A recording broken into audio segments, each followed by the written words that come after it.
This is systematic bullying that's happening. Woke moralists. Whoopsie. Up yours. And they believe that they can then Woke shut us moralists. up. F around and find out. Up yours. Woke moralists. They seem animalistic is what I mean. No, they're worse than animals. The woke mob, they ruin everything. They stop Ben Shapiro from going to events and speaking. They stop Ann Coulter from doing it. I will never surrender even a single inch of ground to a pitchfork mob. You never cave to the mob. We will never bow to the mob. Ever. No matter what. Do you see the final expression of cancel culture in terrorist groups like Up yours. We'll see who cancels who.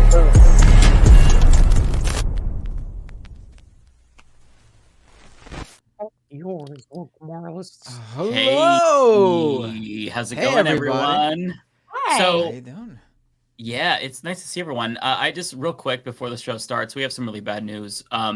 We have decided to replace David Doel with Jen Perelman.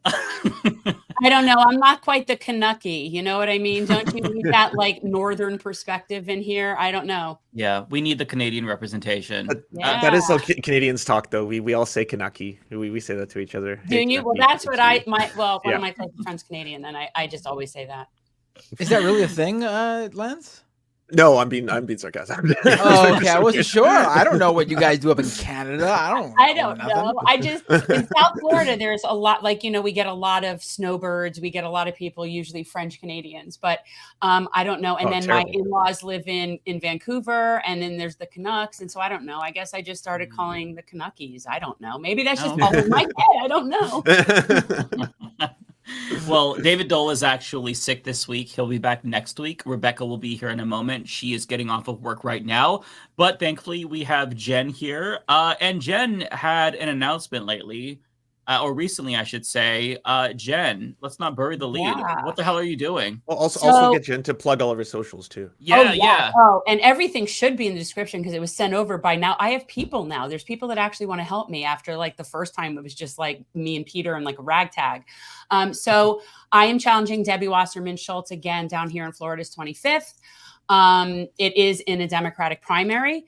I know a lot of people are very, very averse to the Democrats. I am not really a big fan myself, but I live in Broward County, Florida, and we have closed primaries and a 14% voter turnout. And if you do the math, it's the only way to strategically do this. Yeah. So it is what it is. So, but yeah, I mean, my issues and policies are kind of all over in so many different ways.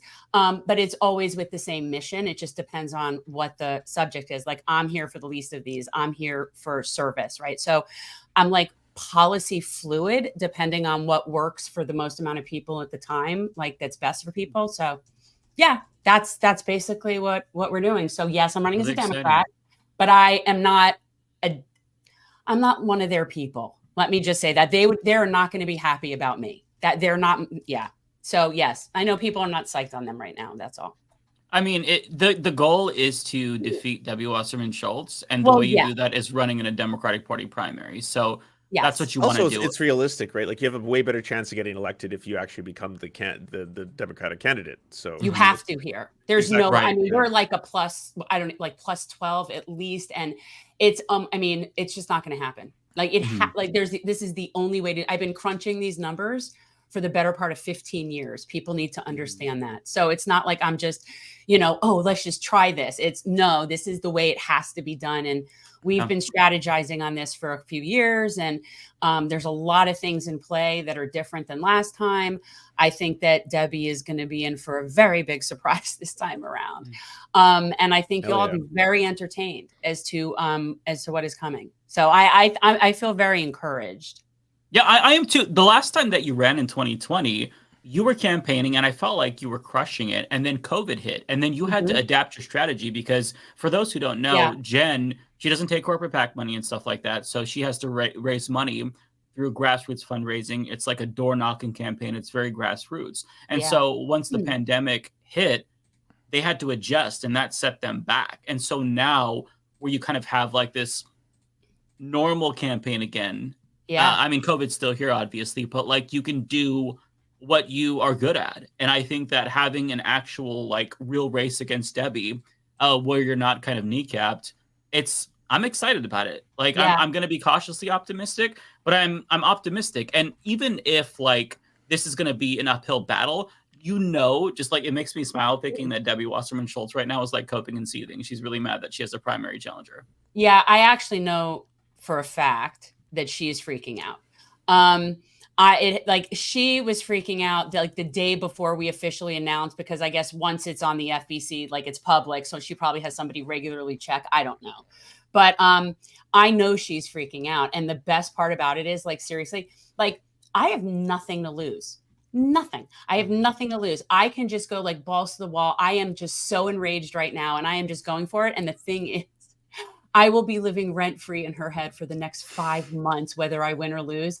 And that just pleases me to no end. And after this, something's going to happen. I'll end up getting demonetized because she'll have one of her Marsha moments. And, that'll be that. But no, I mean, it's about the message. It's about the service. It's about being out and spending 5 months spreading the message, being on national platforms, talking with you guys, like putting out what I'm about and what I'm fighting for, because at the end of the day, that can keep going. Like we kept our whole platform going after the first campaign, turned it into our podcast, still did service. And, that's what's building momentum. So, that's one of the biggest problems, I think, is the campaign paradigm is so candidate focused that it doesn't ever encompass any other part of our mission, right? Like you're not really moving anything forward. And so then if you lose, then that's it, you go away and no one ever hears from you again. And the whole momentum is just gone. And I just think that we can't get out of our own way enough. So we do service-based campaigns, we build coalition, and we just keep it going. And I just think that's the most organic way to do this. Yeah, I agree. One thing that I'm concerned about is how are you going to address the funding against you? Because you know that if internal polling starts to show that you are a danger to Debbie Wasserman-Schultz, we all know it's going to happen. There's going to be it's going to happen anyway. AIPAC money. So it's going to happen anyway. How do you address that? Oh, I've been waiting for it. I've been waiting for it. I started thinking about this a couple of years ago. We have some things in play. We have some things up our own sleeves. Let's just say that we're not going to be playing 2-1 like we always are. It's going to be more like 2-2. And that some of the recent incidents in the world have angered some very wealthy people that wouldn't normally be supportive. And I decided a couple of years ago that if we're going to ever really be able to compete, it can't be 2-1 anymore. We need backup. There need to be progressive PACs. There need to be people that are running parallel type campaigns and doing that so that we are fighting fair and we're fighting according to their rules and legally, but we're meeting them where they are. And so there are a lot of things that are going to be in play that I don't think are used to being in play. And I think it's going to be very interesting. And I would also suggest that it's a numbers game. I need 50,000 votes, give or take. And how much money she gets and how nasty they say things about me and call me a self-loathing Jew and whatever they're going to say, that's not going to change the fact that I still only need 50,000 votes. And I know who my people are locally. You know what I'm saying? Like we had over 20,000 last time in a pandemic. So I don't know. I feel inspired, and the outreach I've been getting, and very specifically from the Muslim community, has been like amazing. Like honestly, I mean, I was joking that I'll end up like wearing a hijab by the end of the month just because I've been going to so many dinners, and I was like, it's so warm and inviting, and they're just being so kind and gracious, and it's very touching. Like it really is. So I feel there's this huge momentum based on people that are outraged and feel silenced here. And I think that it's very formidable, and they are really propping me up and promoting me amongst themselves. And so I don't know, this is very interesting times here. Yeah, you've gone viral on Twitter as well for some of like the things that you said, because you've had some really powerful speeches about how like you were raised as a Zionist. Yes. And you've since changed your opinion on that, and you've speaked out really, really vociferously against the genocide right now. So contrast you with Debbie Wasserman-Schultz. I mean, you don't really have to do that because the audience knows she's full-throatedly supporting genocide. But like, just speak about why this is so important to you. Yeah. And then so, also make fun of John Fetterman, just because. Oh yes, please. If anytime you can take a shit on John Fetterman and just throw in a jab hand there. Specifically with John, like honestly, I decided a long time ago. Like I even said it on my show. He's dead to me. Like I won't. I'm not wasting my time dealing with him. Like he's a buffoon. So for me, I started deprogramming my Zionist self maybe about 15 years ago or so. I keep thinking 10, but then I've been saying 10 for so long and I'm getting older. So it's like I'm pushing 53. So but maybe 15 years ago. And it just started unraveling bit by bit by bit. And then right around the last time when I was running in 19, I still had this like idealistic view of the possibility of a two-state solution. But by that point, I totally knew that what was happening was so wrong. And I didn't it was like a transition from start to finish. And a lot of it for me here had to do with all the anti-BDS legislation. And around that time, it was just, as somebody who takes the Constitution very seriously, that was pissing me off. That was pissing me off to no end. And then I started digging and it unraveled like a friggin' house of cards. And now you can't unsee it. But, Debbie is an AIPAC darling. And she very well might also ideologically be a Zionist. The truth is, I don't know. It could be both. Whatever. But I know that I was used as a tool in ethnic cleansing. I know that I was put in what most people, if you were to use common sense, would realize is a human shield position. I can say everything that comes out of Israel's mouth is a lie, and that everything that they say is stuff that they're projecting that they do. And when I think back on when I was there and what that was, we were totally in places that we were not supposed to be. And we thought it was so cool. We had this armed guard and he had a machine gun and all this stuff. And we're in high school in this group and we're like, oh my God, how cool is that? Like we have this armed guard. Yeah. If you're taking teenagers somewhere where you believe that it might be necessary to have an assault rifle to protect them, you're using them as human shields. If you're building things in places where you know that it's not safe, those are human shields. You know what? The whole thing is just so aggravating to me. I'm just like, I'm in a rage lately. But so October 22, we started a series on my show called Deconstructing Zionism. And it was really just because I just started putting a lot of nice books together that I was compiling like a little library and inviting people on to talk. But so I've been down this rabbit hole for a while. This is not new. This is not since October 7th for me. Now I'm just at a whole new level of rage. That's all. Like, I honestly didn't think I could be more angry. The way that you speak about like deconstructing your Zionism resonates with me because I often talked about how like I was raised evangelical Christian and they also raise you to be Zionist, but you don't really get, into the weeds as deeply as you did, for example. Like they just taught us in the church, like you have to be out for Israel. It's God's people. And I actually didn't know that being raised as like a Christian evangelical, I didn't know about all the apocalyptic stuff and how like the reason why you're supposed to support Israel is because they're supposed to facilitate the end times. And they're all either going to be converted or killed. I had no idea, but as I got older and learned about this, I thought this is extremely fucked up and dehumanizing. Like even it's so anti-Semitic. It's so incredibly anti-Semitic. Yeah, I know. Yeah, I had no idea that that's what it was. And even as I was still a Christian, but deconstructing and learning about that, I was like, does that not seem like? Wait, that was kind of like not the start, but like part of the unraveling of like myself deprogramming. From that Zionism, because it's like, wait, it seems like weird that they would all be killed. Like, isn't God about forgiveness and stuff like that? So I didn't know that it was so anti-Semitic, even though they were saying we support Israel. And that is the ethos of people like John Hagee, which is embraced by this movement, So it's really nice to hear you talk about that because we all get like these kinds of ideas embedded in us that we just kind of accept by default because that's our default. That's how we were raised, right? Yeah. That's how we were programmed. But when you really start to pick it apart and scrutinize it, you realize it is so fucked up.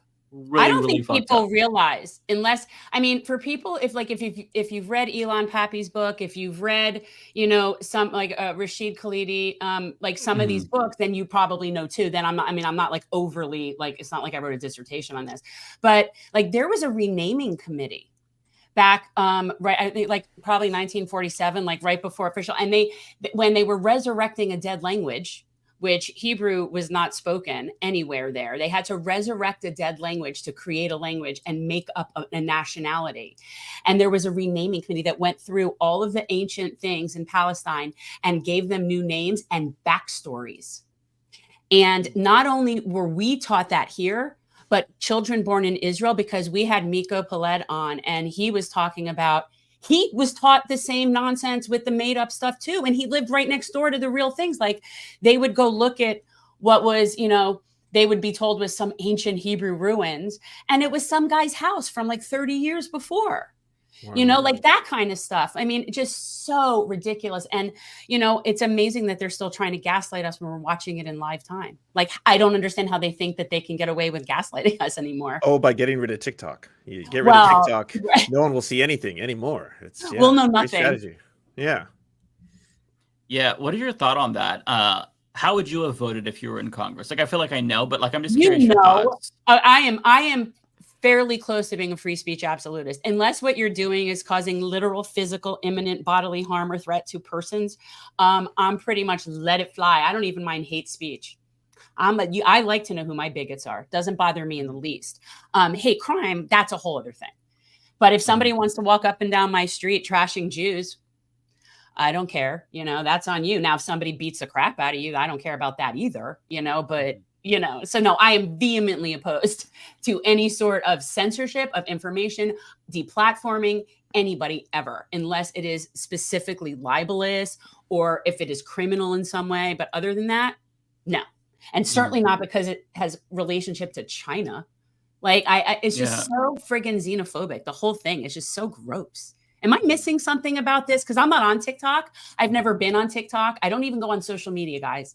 I'm never like, I don't do social media, so I don't even know how to get to TikTok. I don't know. Well, you better download it now because you might not have the opportunity to here soon. But basically, the argument is that ByteDance, the company that owns TikTok, you know, at any point in time, China can say, give us all the user data. And so that poses a national security threat. And that's technically true, I guess. There's no evidence that this has actually happened. There's a ton of evidence that other social media platforms like Oracle, like Facebook, have actually taken user data. Mark Zuckerberg took Facebook user data for his own personal purposes. So it is happening. Now, Facebook has previously sold data to China. So I mean, literally, literally, which is so wild to me. And so, like, if this was about protecting our data, which they need to do, by the way, because there are data brokers that sell our information. But if this was about that, they can easily. It would be a broad law on every single social media platform, tech platform. But this is clearly a bill targeting TikTok specifically. Yeah. Right. Well, and because of I think because a lot of the Israel stuff. I mean, this came out with that whole thing from what's his Greenblatt. I don't even like to say that. He is like the spawn of Satan. Came out like however long ago that was, and now that's been like coming out. And again, I have been like this past week, like dialing for dollars like pretty incessantly. So I am definitely a week delayed on things. So I am I apologize. But no, this is all censorship about China. And quite honestly, and I say this completely seriously, I don't want anybody in my data. I don't want, I actually think I might prefer people in China to someone like Jeff Bezos. Like, I don't know. I'd need to see who they were, who's going to be looking at my data. But quite honestly, why I've never cared about the nationality of my oligarchs.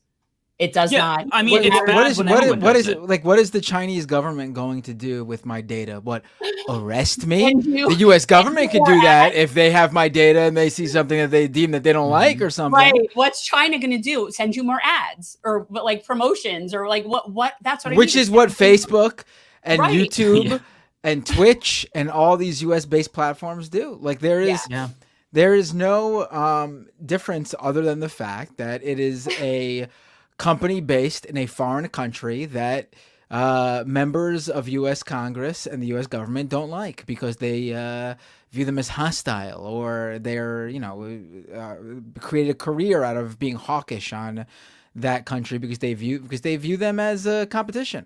I mean, it's exactly what it is. I mean, and I've said this on other shows this week, but I should reiterate here the same point.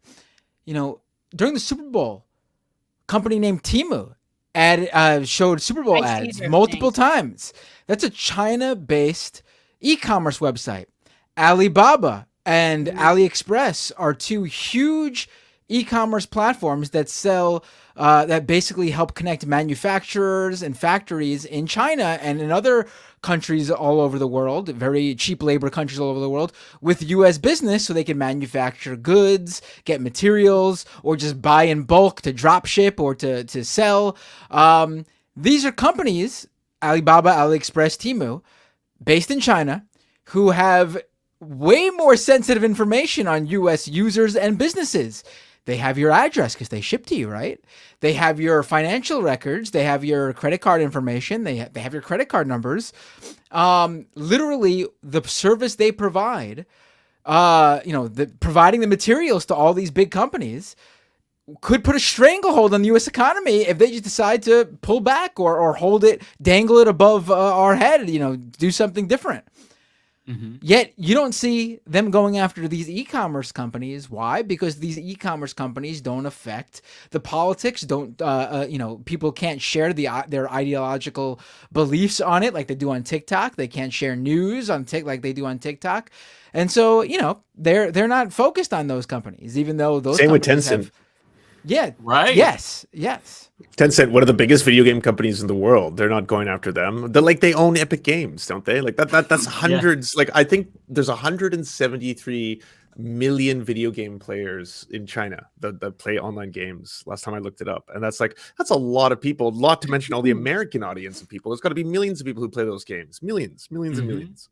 I think Tencent owns 40% of Epic Games, so that's probably why they can get away with it. I was just going to ask if maybe one of you can explain to me why we're so scared of the Chinese. Because from where I'm sitting, they're not the ones terrorizing the world. So I'm just curious, what depends. Republicans seem to really always want war with China. I don't know. Communism bad. But I mean, even though it's not a communist country, they're not communists. Literally, there's major corporations. Some of the richest individuals in the world live in China. Billionaires faster than any other country in the world. They mint billionaires faster than any other country right now. They are kicking the U.S.'s ass at capitalism. So, but here's the thing too. How is that communist? How do people even just because it's called? It's because it's in the name. Just like everybody thinks that North Korea is a democracy because it's called democracy. China is an authoritarian country. They do, have human rights abuses. They do have issues, but in terms of heavily censor the internet, right? They heavily censor the internet, which of course, I mean, how can U.S. Congress use that point anymore? You heavily censor the internet. You don't let a China-based company run their platform here in the U.S. I mean. It's a bullshit sort of thing that we're going in that direction. But the fact of the matter is that when it comes to, they view China as competition and a danger, I guess. But the fact of the matter is, China cannot flourish without the U.S. and U.S. needs China. These two countries are tied at the hip. One buys from the other, one supplies for the other. They cannot. They cannot flourish without the other in the current global economy we live in. So the idea that they are even our enemy in that sense, yes, have a problem with the human rights abuses. We should be, but that's not why the Republicans are. They just use the Uyghur Muslims as a cudgel. They don't really care though. That's just what they say their problem with China is, but it's really not. Well, I just think that when we have the amount of human rights abuses that we have, it's just hard for me to keep a straight face and but they have human rights abuses. And then listening to Nancy Pelosi, and we played the clip today on the show.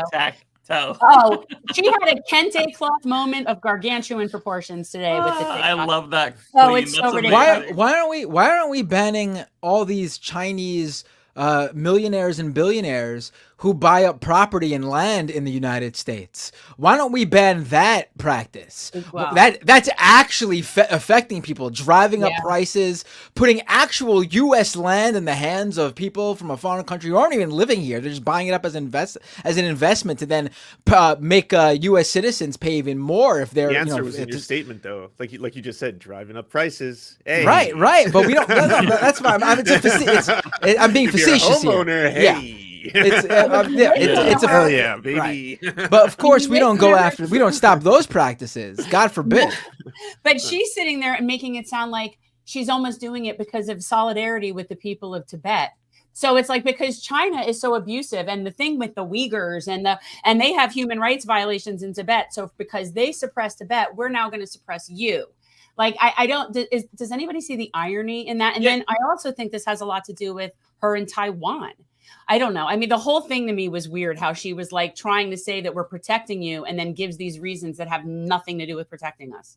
Yeah, I think it's a multitude of reasons, right? It's the anti-China fervor, but also both parties have their reasons why they don't like TikTok. Like, if you hear from Republicans, they constantly make dumbass comments about how TikTok is transing the kids. Democrats don't like that TikTok is undermining their legitimacy when it comes to the genocide in Gaza. So they both have their reasons. On top of that, there's also the corruption angle. Like, a lot of these politicians take money from Meta, including Nancy Pelosi, who I believe has stocks in Meta, and they heavily benefit from the death of TikTok. That's one of the major drivers behind this that I think people overlook because they're so focused on the direct politics. It's competition and getting rid of competition. The U.S. tech companies are putting a lot of money in lobbying to ban TikTok because they couldn't beat TikTok. They tried to replicate it. Meta with Instagram and Instagram Reels, YouTube with YouTube Shorts, but Google and Meta are major drivers behind lobbying against TikTok.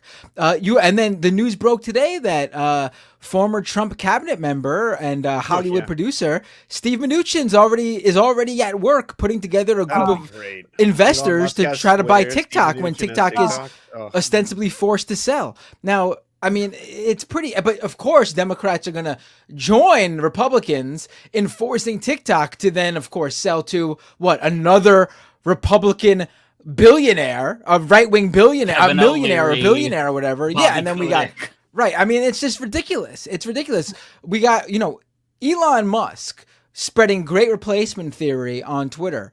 Fomenting literal white supremacist hatred towards immigrants, transgender people. Have you seen the stuff about Haiti? Yeah, about Haiti.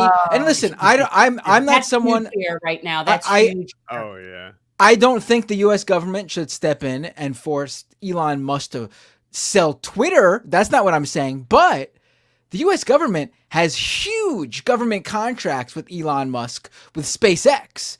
That's where they have every right to say, we don't like what's going on here. We can't put U.S. government, data, information, or money in the hands of this guy. We're ending those contracts. We're not working with him anymore. That they should do. But of course, there's no push to do that. No. Agreed. Yeah. Yeah. Yeah, I don't feel very safe and protected by Nancy Pelosi. Her karate chop is not making me feel really like, I'm safe. I'm just saying. Yeah.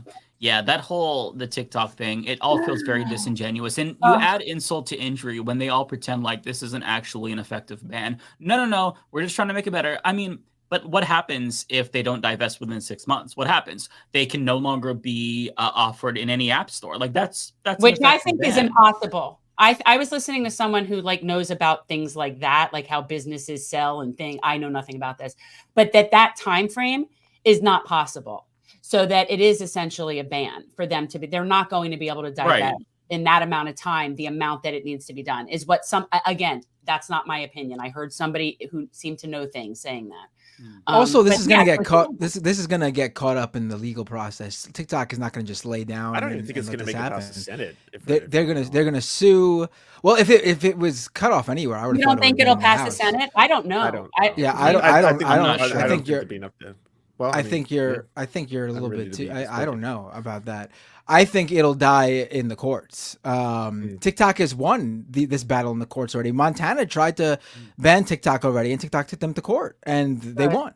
So what's going to happen is either the courts are going to defeat it, or if this does actually happen, then I see a scenario where ByteDance ends up working out something with some sort of company where they retain 40% or something like that. They're not going to give up TikTok completely. They're losing money on TikTok and they don't want to let it go because they know the potential there because it is a growing platform. It has a huge user base and other companies are foaming at the mouth trying to figure out how TikTok is so the secret sauce is its algorithm. Other companies have tried to replicate the recommendation algorithm, which it's super addictive. If you want to go after that, the issues with how these tech companies sort of draw people in to the point where they become addicted, I'm all for that. But that's, again, not TikTok only. They just happen to be really good at getting people addicted to the product. But same could be said for other platforms altogether. You know what's the grossest thing about all this is it actually made Marjorie Taylor Greene have like a sentient point for the first time in her career. I know. She stood up and she's like, we shouldn't just be doing this to TikTok. We should do this to all social media companies that sell our data. I was like, oh my God, what? I'm agreeing with her, and I'm like, this isn't good at all. Well, like a broken clock. I mean, yes. I'm. Please don't get me wrong. I'm not giving it up to her. No, I never will. Yeah, no. It's important though, because you have to think about this. Marjorie Taylor Greene, a self-proclaimed Christian nationalist fascist, is to the left of the president and a lot of Democrats on a free speech issue. They're not arguing. It's for different reasons. They're not arguing from the leftist perspective of it. The right wing. I mean, I should say that they're further to the right than Marjorie Greene on this. Not that she's to the left, because I don't want to give her credit. But you know what I mean? I know what you're saying. But their talking points on this have been completely different, and it's an imaginary argument they're making. That's not the case at all. They're claiming that this bill isn't really to go after TikTok. TikTok is just the Trojan horse to convince everybody it's a good bill. But the real target is like Rumble and Truth Social and Elon Musk's X, which is not true at all. Those platforms are completely not the target whatsoever, explicitly not the target, because they're not foreign owned, and that's the specific part in the bill. The bill is specifically targeting foreign owned social media platforms with specific wording that makes it clear that it's very targeted towards TikTok specifically. Yeah, it's just scary when I find myself agreeing with her. It really is. It's very unnerving. I find it very unnerving. It was funny, I gotta admit, how when she announced that she was opposed to it, at least on Twitter, she's like, as the only member of Congress who's been banned from social media, I'm against it. It's like, shut up. Stop making it about yourself. You're not the victim. It's a martyr. Yeah. Yeah. So to be fair, if I was in Congress, I would be flaunting left and right, like, as the only congressperson banned by Elon Musk. I want to reclaim our civil liberties on the left. Why? When did we lose that thing? Like, when did the left not become about civil liberties? Because I've always been leftish, and I mean, now I'm getting to where I think I'm going to fall off on the other side, but what? I'm going to fall off. If you go so far to the left, eventually you're going to fall off, and then you might wrap around. That's how come sometimes I find myself. No, I'm falling off to the left. But I grew up I was a member of the ACLU since I was able to ever become one. Like my parents were this was a big deal, was free speech. And all right, when did that happen? I feel like it's very frustrating to me that somehow that could be a right thing and not a left thing. Part of it it's not a right wing thing though, and it is still a left thing. Yeah. I think it's a huge difference to expect a social media platform that has very clear policies around something to take action on those policies. If they clearly have in their policy that they don't allow hate speech, and they decide to just let white supremacist rhetoric go by, but they go after someone who shares pro-Palestinian stuff. I think it's totally fair to be these are your policies. We expect you to abide by these policies. You made these policies because you want to make your platform a safer space for your users. And the real reason is because you want it to be a safe space for the advertisers to attract those users, but they're your policies. So, I think that's totally fair. I don't know any leftist position where it's no people should be jailed for, this. If that was the case, obviously I would be fully against that. People have free speech in terms of there should be no, consequences from the government. But, if you lose your job as a consequence of saying the N-word on Twitter, then, that's private business. Absolutely. That's how the cards fall, my friend, Yeah. Jen, I think what you're speaking to in part is because Basically, it was like 2013 when the Snowden leaks came out. That was when Obama was president, and liberals were in a position to where they had to kind of defend the status quo because it was happening under Obama. Is that when it like that's so bad? Because I and again, like I'm a little older, and I've spent like a better part of the past years dealing with children. So like I thought maybe I missed it when that happened, like that I didn't get the memo that now all civil liberties will be fought for by people on the right. People on the left are going to be more concerned with their feelings. Yeah, but people on the left be really are clear. When feeling right-wingers talk about uncomfortable. free speech, their version of it, they just want the speech they think is the most important to be the freest. That's all they care about. You can see that very clearly with what Elon Musk is doing. Under Elon Musk, Twitter has agreed to more censorship on the behalf of authoritarian governments like Modi, right, saying that they're going to censor information related to, maybe the persecution of Muslims in India than any other previous administration. So he doesn't care about free speech. And there's just like, they frame it in such a way where it makes it seem as if the arbiters of speech are suddenly companies, corporations, all these social media companies. Like, you think the internet is massive. We only go to about 5 of the same websites or apps every single day that own everything. It is a complete monopolization of our attention on the internet. And in that structure, they are dictators. It's all dictatorships. They choose what speech is or is not free. They get to choose, this is how we do or do not apply our TOS, because it's never the same thing. It's like, the more profitable or bigger channels get a lot more passes than the little city baby channels that just get struck down because people don't like them, right? As long as this is the structure of the whole system, the right are fooling everybody by saying they care about free speech. They don't. You can look to any one of the things that Elon Musk has done, including what he's done to Matt Binder, for example, where all of a sudden he's like, I am free speech space Karen, man. And he's going after people who are revealing his public travel information, saying they're assassination coordinates.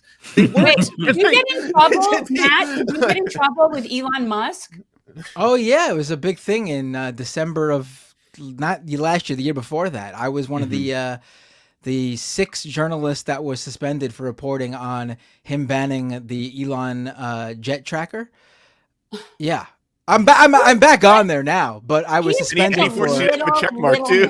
Yeah, I have a blue check mark still too because he punished me. He wanted to punish me with the shame of a blue check mark because I was making fun of people who had one. Now everybody thinks he pays for Twitter. Oh no, I think his name is Lord Farquaad. He's Lord Farquaad from Shrek. I think he's a very, very little man, and he is a very insecure person. Well, I think a lot of those people are, but he to me strikes me as someone who wasn't like, I don't know, was not in the social world. Maybe as a teenager, maybe wasn't so popular. I don't know, but he's a very small man. Yeah, I could see that. Yeah, small, and how overcompensating now. Oh my God! Well, I think they're all kind of like that to some extent, all those guys. But he's just very, I don't know. I'm not a fan. Yeah, same. Yeah, I don't think anyone here is. Yeah, not a fan. Yeah. So I wanted to talk about Chuck Schumer because today he said something that has pissed off a lot of people, not us. Although I will say that there's a difference between rhetoric and actually changing the policies. But I'll play his speech for you. He's on Twitter defending himself, taking a lot of heat. But here's what he said. This is about Netanyahu in particular. I have known Prime Minister Netanyahu for a very long time. While we have vehemently disagreed on many occasions, I will always respect his extraordinary bravery for Israel on the battlefield as a younger man. I believe in his heart he has his highest priority is the security of Israel.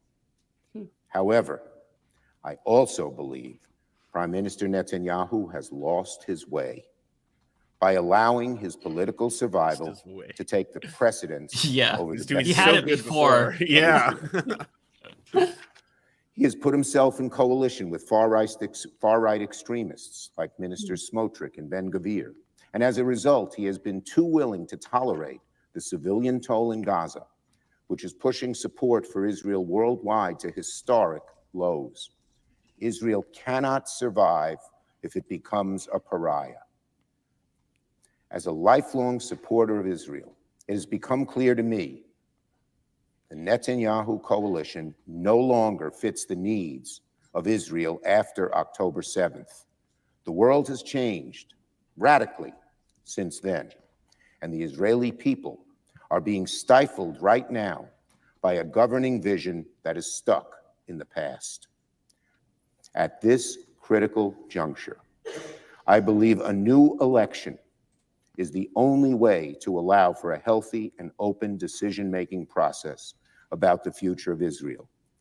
At a time when so many Israelis have lost their confidence in the vision and direction of their government. Hamas and the Palestinians who support and tolerate their evil ways, radical right-wing Israelis in government and society, President Abbas, Prime Minister Netanyahu.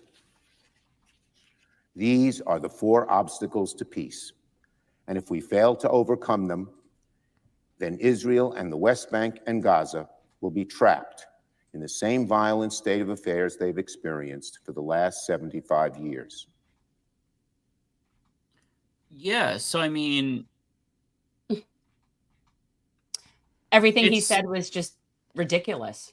Like, I don't even know where to start. And quite honestly, for me at this point, every single person who comes forward now is still irredeemable at this point. Like, it doesn't matter. Like, there's nothing like, okay, now Chuck, you're on the good side now. No. Like, well, I don't I think he went that far. I think it's basically he's blaming everything on Benjamon Netanyahu, rather than like as if like this is a solely Benjamon Netanyahu and his far right cabinet. You know, was it Ben Gvir who had like a photograph on his office for a long time of an actual like mass murdering terrorist who killed a whole bunch of and like you knew who you were associating with. This isn't a surprise, you know, that these are individuals who are perhaps really really big on dehumanizing Palestinians to the pass of committing like mass murder and stuff like that. Like. And just to follow up on this, so this is basically getting backlash in Israel. They're pretending as if he called for regime change. Israel is not a banana republic, but an independent and proud democracy. I mean, he kind of did. It was uniquely American to be like, you know what, this has gone too far. We think you need a new government. Like, that's great. You could interpret it that way. So yeah, they're molding right now. They're not very happy about this. They're apparently stunned by what he said. And look, I think that what he said is good. I'll accept the change in rhetoric because it's better than nothing. But if you continue to support the continual supplying of weapons, it really doesn't make a difference. You could say what you want. I mean, what was it last weekend? Joe Biden said that Rafah was a red line, but then said he'd never cut off weapons to Israel in the same sentence. And then the next day, in a different interview, Netanyahu was like, I'm going to go into Gaza also. No two-state solution. So, I mean, like, if there's no accountability, your words don't really hold any weight, you know? Right. No. Right. I mean, I do think it's, the one thing to take away from this is that there's a very clear turn, though. I get that there's no action yet behind these words. They're just words. But also these words weren't being said even weeks ago. I think the activism, the uncommitted vote movement has clearly made its mark. Not just in the US too, in Canada too. We recently just restored funding to UNRWA, and today Justin Trudeau said that he is going to now limit all non-military sales to Israel until there can be investigation into potential war crimes. Again, it's not where it needs to be anywhere close, but that's something. That's a major thing for Canada. Canada's a massive Israeli and US ally. We are completely dependent on the US military to do whatever we want, in terms of being assholes globally. So, right. Right. There still hasn't been any. The UNRWA thing is still unbelievable to me. How these allegations were made by Israel. U.S. pulls funding, then the EU pulls, Canada pulls, all our allies pull funding. Everyone. We wait for Israel. UN waits for Israel to bring about the evidence or to just even officially make these claims with where they're getting them from. They wait, they're never provided them. And then the situation in Palestine, in Gaza becomes what it is. And all these countries are just like, oh boy, we're giving the funding back to UNRWA. No accountability, no saying what did we do? Like, there are starving children in Gaza right now who might not have been starving or might not been at the level of starvation they're at if that funding was never pulled due to baseless allegations that Israel has not even tried to pretend were based on anything. They provided nothing. They provided nothing because they don't have it. They don't have it. Yeah. Well, Yeah, refer back to point one. If you know Israel's lying when its lips are moving. It's just the way it is. I don't ever believe anything that comes out of it, anything. And that's the thing. And it's the boy who cried wolf. I mean, maybe at some point. And that's when people, oh, but you believe Hamas? Well, they might be lying. I don't know. But I know that they didn't spend 40 years lying to me my whole life. So, you know, I at least owe them the benefit of the doubt over the people that have been lying to me my whole life. I at least got to acknowledge that kind of weirdness. So, you know, no, I don't believe anything that any of them say. And I think they're just totally intentionally genociding 2 million people. There is this is irreversible at certain point. You realize that, like, you can't even at a certain point bring food in and save people when you get to a certain point of malnourishment and disease and all of this stuff. And I do not see how this ends short of 2 million dead people in the desert. And and they could build a port. He could build them an international airport. I don't care. And this got set in place when it started without sanitation, without water, without medical care. Like, people can't live like that. There's women giving birth like this. There's women that they don't have anything for their menstrual cycles. Like, this is a disgusting mess. And I don't think at this point, you know, dropping aid from parachutes or any, like, what are they talking about? Like, they're talking about Israeli government who, like, we're so far past that with this. You see, I can't even be rational. I don't know, Matt, if you saw, but before Trudeau restored funding to UNRWA, he had seen the UN report, which now has been revealed. I think the Times of Israel said that under the UN investigation into the accusations of members of UNRWA being part of Hamas, that they actually found evidence of Israel torturing aid workers to falsely have them testify that they were members of Hamas. That's part of the actual UN investigation into the accusations. I did not see that, or I did read it, and because of everything, I forgot that part of it because there's always something new. I'm also thinking about that report that came out from that report that came out from that Israeli agency. I forgot the name of it, but they were investigating the allegations that the Palestinian workers given permits to work on those kibbutzes. Remember the allegations that, they actually worked with Hamas to tell them about, to help them prepare for the October 7th attack. This Israeli government agency had interviews with Palestinian workers and found no evidence that this was the case. No evidence.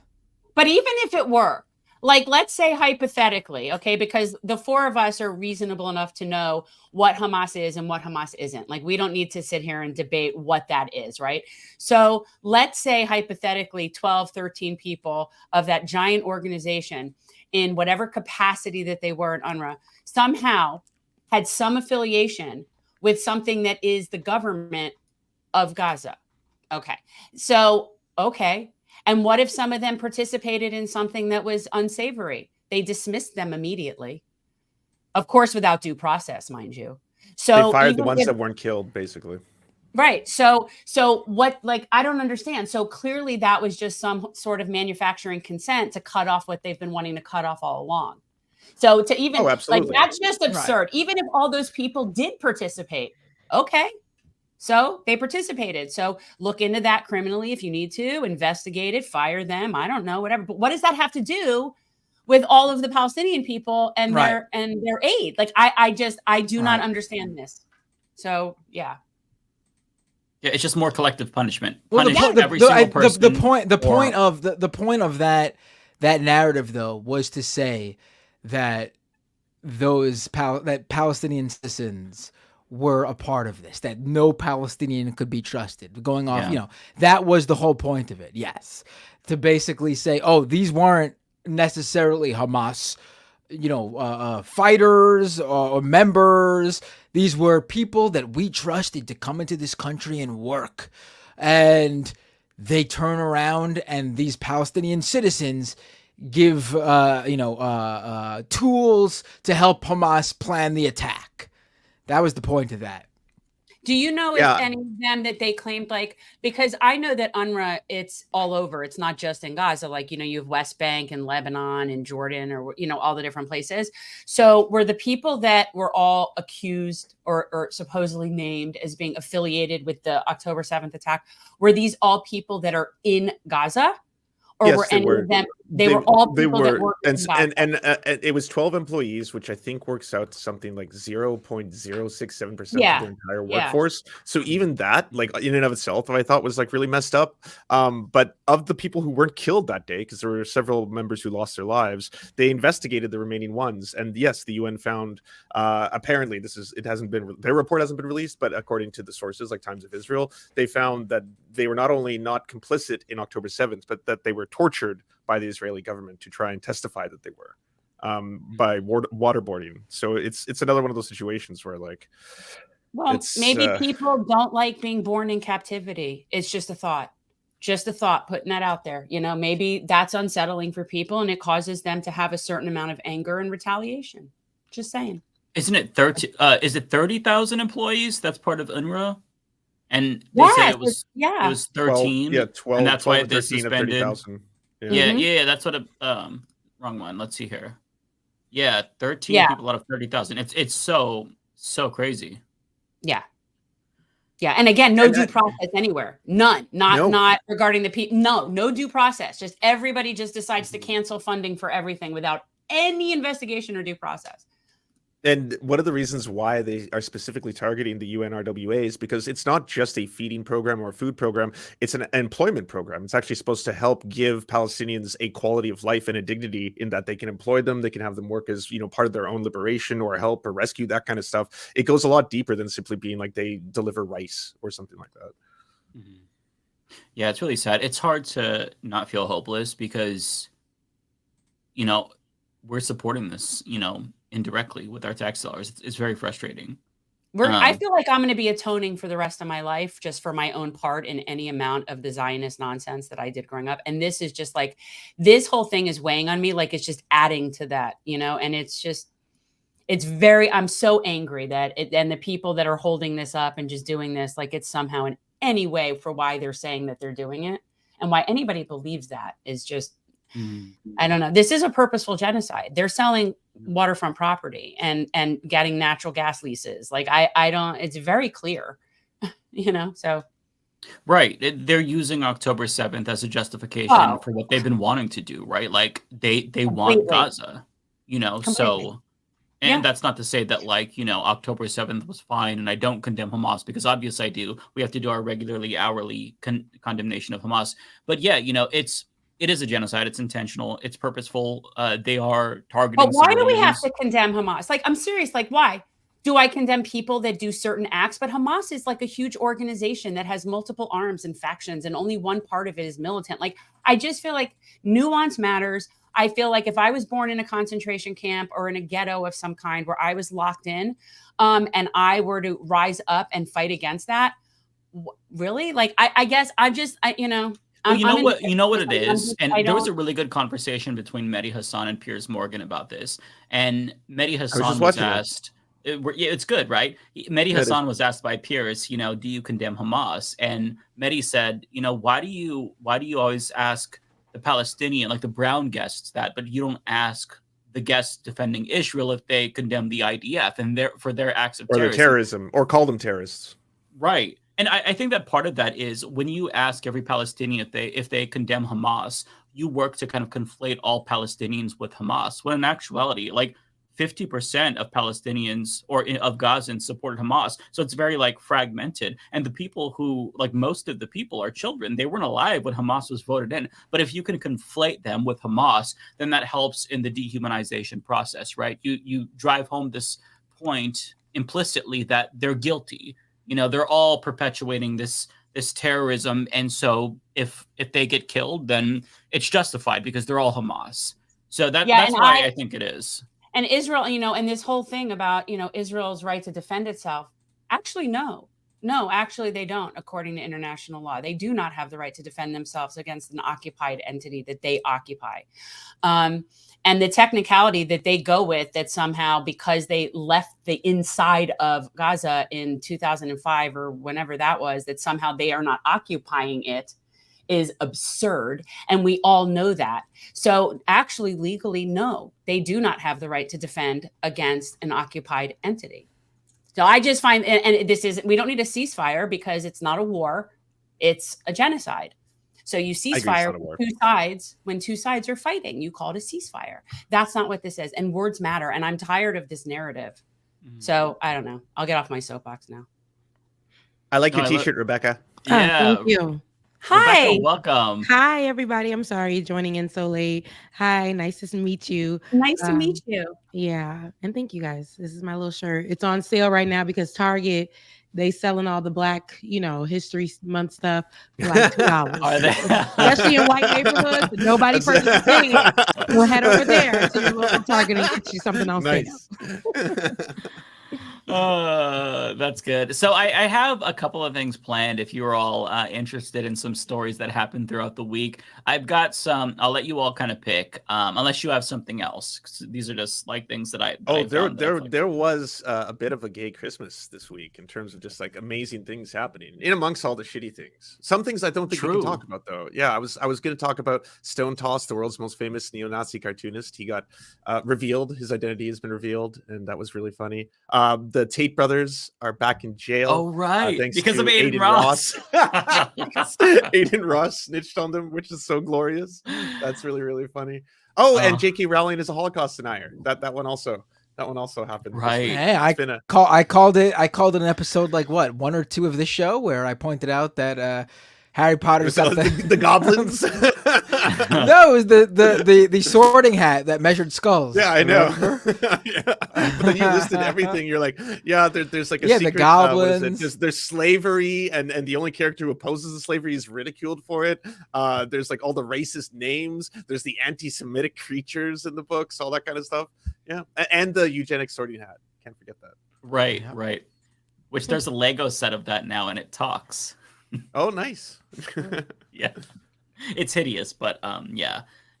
Could you talk about the Stonetoss thing, Lance? Because I didn't actually follow this super closely.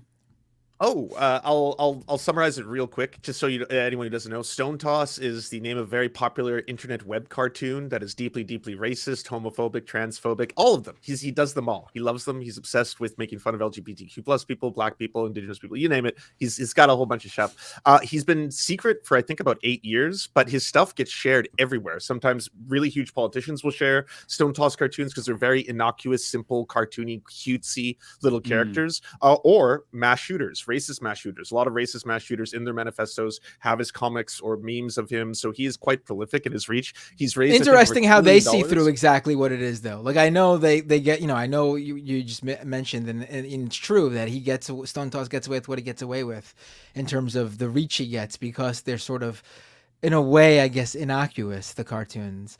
But it's very like clear. Time style. But the fact that white nationalists and Nazis and far-right extremists know exactly what's being said in the cartoons, they're not all that innocuous then, you know what I mean? Yeah. He used to do they're innocuous. Well, he used to do an outright straight fascist comic called Red Panels, and then he retired the comic, and his retirement video is like a character as the Terminator going into the lava, and then he does like the Hitler salute right before he goes out. That was like the whole comic book. He denied being the creator of that comic book series, but now thanks to this leak, it's been proven that he is actually the creator of that comic. But yeah, it turns out that he is a I believe half white, half Hispanic guy who lived in Japan for a long time. And tweeted out something like, if there's any ladies living in Japan and they're looking for an 8.5 out of 10, DM me. And he's really like, he's grading himself on a fucking curve. 8.5. Like? I saw the picture. This dude is like a stereotypical like nerd, like very, very nerdy. Some people not a cool nerd either. Yeah, some people do like that. Like there's sexy nerds. Oh yeah, there's right. No, this is like a stinky nerd that doesn't bathe himself, has hygiene issues. Okay, wait. Then really perverted. the issue is stinky and unkempt, not whether or not he's a nerd, right? Like we can get past the nerd.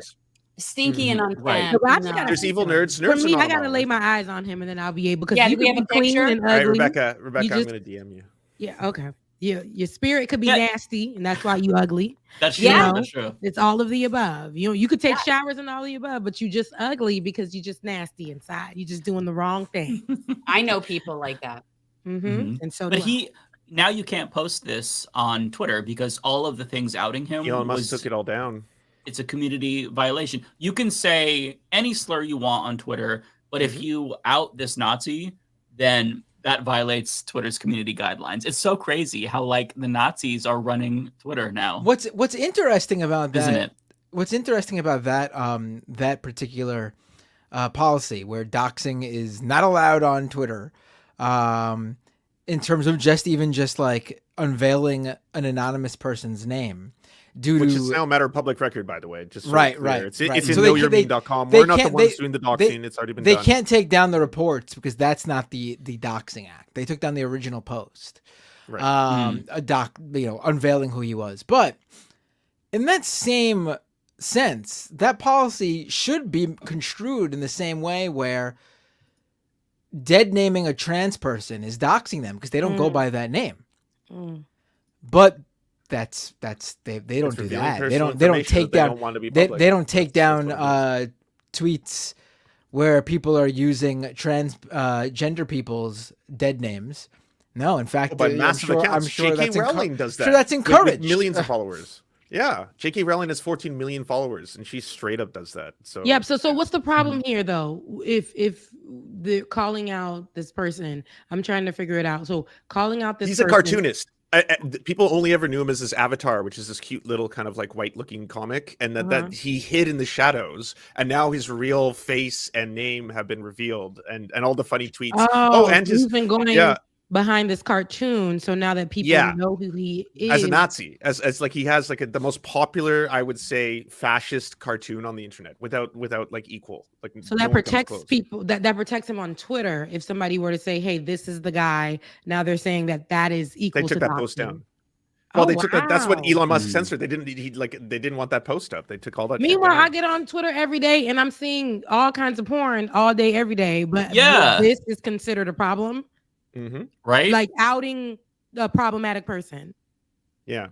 And isn't it so weird that like all the most prominent Nazis are like half white? Nick Fuentes, Stonetoss. It's like I don't think that they realize that the Nazis in general, they don't accept that. Like the response from their own community was so much racism directed towards him. It's like he's not even pure and all this kind of stuff. And I was like, oh my god, this is why I'm not on social media. This is why I can't be on there. This is why people are too mean. People are too friggin' mean. And they wouldn't say it to your face. Like that's the thing. I would love people who say crap about me online to say it to my face. And none of them would have the guts to say it because I grew up in an age when we didn't have it and people did not like you. First of all, you took care of your business. If you had a fight with someone, you handled it and then you went on your own way. Like you had to fight shit out. Like that was how it went. And it wasn't online and it wasn't through Twitter and your mommy couldn't come and get you and save you. And so I am oblivious to social media. Oh, Jen, she about that life. So, so on Twitter, people like to get on what Meek Mill calls Twitter fingers, people who like to get online and do all of that. But my thing is, we do live in a day and age where that's the easiest way to do it, right? Yeah. People are at their jobs, their 9 to 5s on an anonymous page, and they are pulling out all kinds of misinformation. They're attacking people. Their tweets will get thousands and thousands of views, sometimes millions of views, depending on who reposted, because that's their feelings or whatever. And they'll never get an opportunity to find you or step to you. And that's the thing, that they have this opportunity to either repost something that could be misinformation to get you canceled or whatever. And on Elon Musk's Twitter, some of these things they should be reported, they should be flagged, but the things that are flagged, like what we're talking about right now, like outing bad people, is that isn't flagged, but these other people, I don't get it. I don't understand why this is the way it is, but what clicks and profit. clicks, whatever. Like, because at the end of the day, if it was profitable to be promoting what we would want them to promote, they would do that. Mm-hmm. Right. Like, so that's what it really comes down to. They're just following their corporate sponsors. Mm-hmm. Yep. Yeah. Whatever gets in the numbers. This kind of shit is what's happening on Twitter now. I don't know if you saw this. This was wild to me. So this is a photo of presumably somebody who's a right winger, because this lady, I'm not going to show her face, but like she has a Black Rifle Coffee like tank top on. But this has 3 million views. This person says, Hannah Barron, what do you all notice? And then everybody was dogpiling on her because another thing went viral with regard to that photo. And this is the most unhinged shit I've ever fucking seen.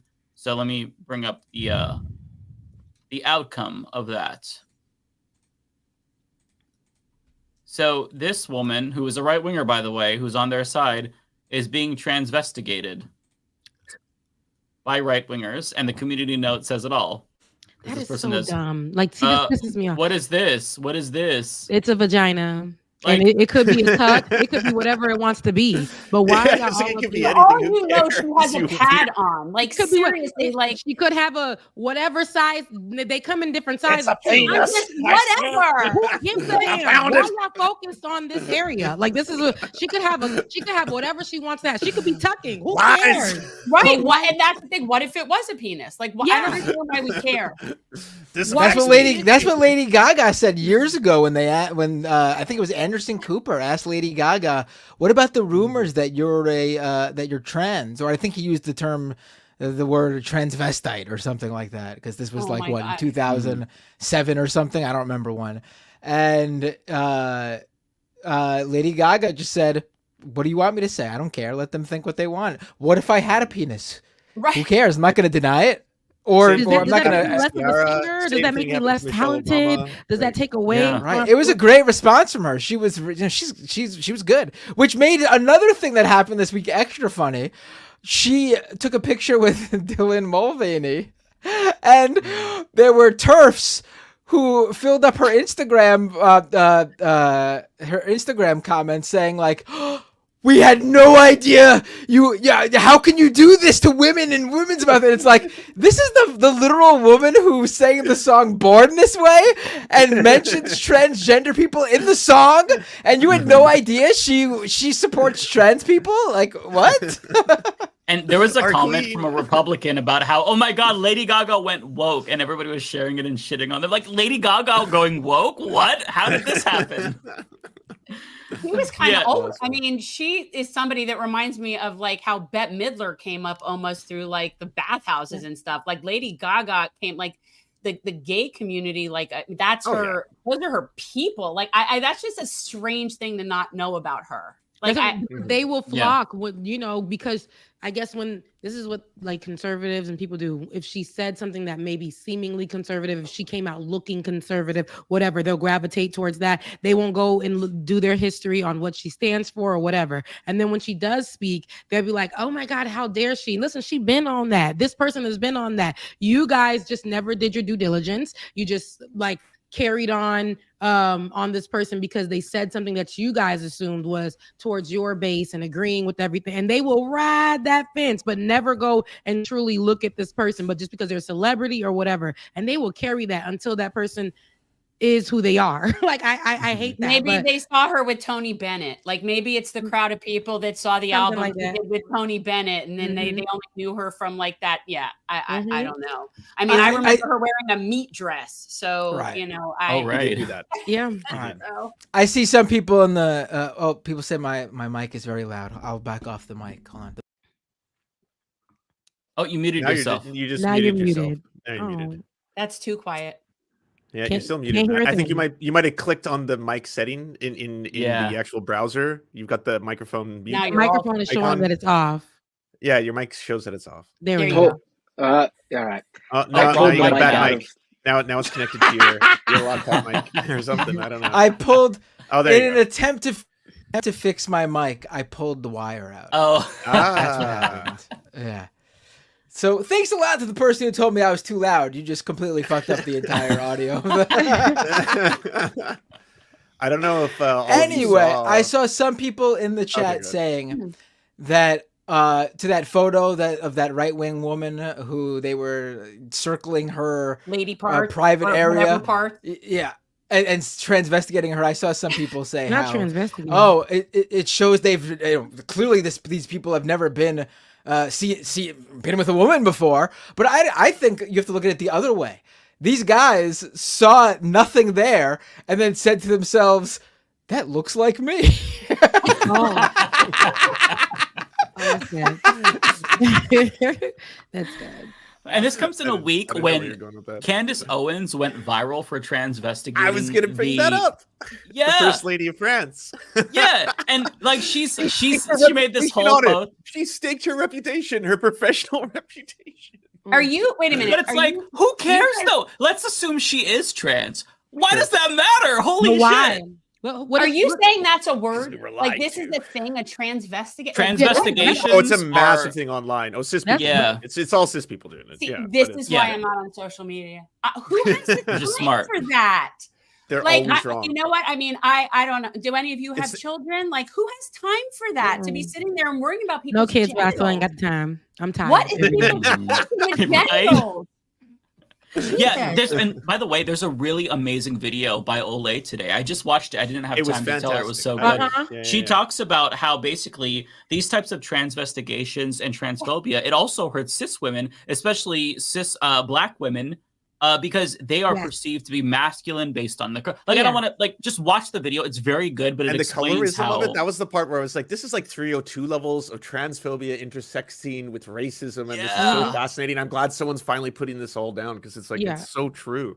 Yeah, and it's I didn't even think about how like she brought up Sierra being transvestigated. When we were kids, they made that. Well, we didn't even know the word transvestigation was not something. You just taught me that today. First of all, I'm again pushing 53. None of this was a thing. Yeah. But the idea, none of this stuff is what I find weird. What I find weird is people being concerned with other people's privates. Yeah. Oh, yeah. Especially children. Understand for the life of me. Yeah. It's weird now. Back in the day, it was such a big thing because if it was just like you had to be straight. And if you were gay, you were weird. That was out of line, whatever. But nobody was checking people's genitals, and nobody was like obsessed with a bathroom. You were zooming in on pictures, changing the contrast, trying to see. We didn't have the internet. We didn't have the internet, so people couldn't verify. So we had these tabloids that I grew up believing, because from word of mouth, because of tabloids, that Sierra was. Oh, you believed it? Know what it was?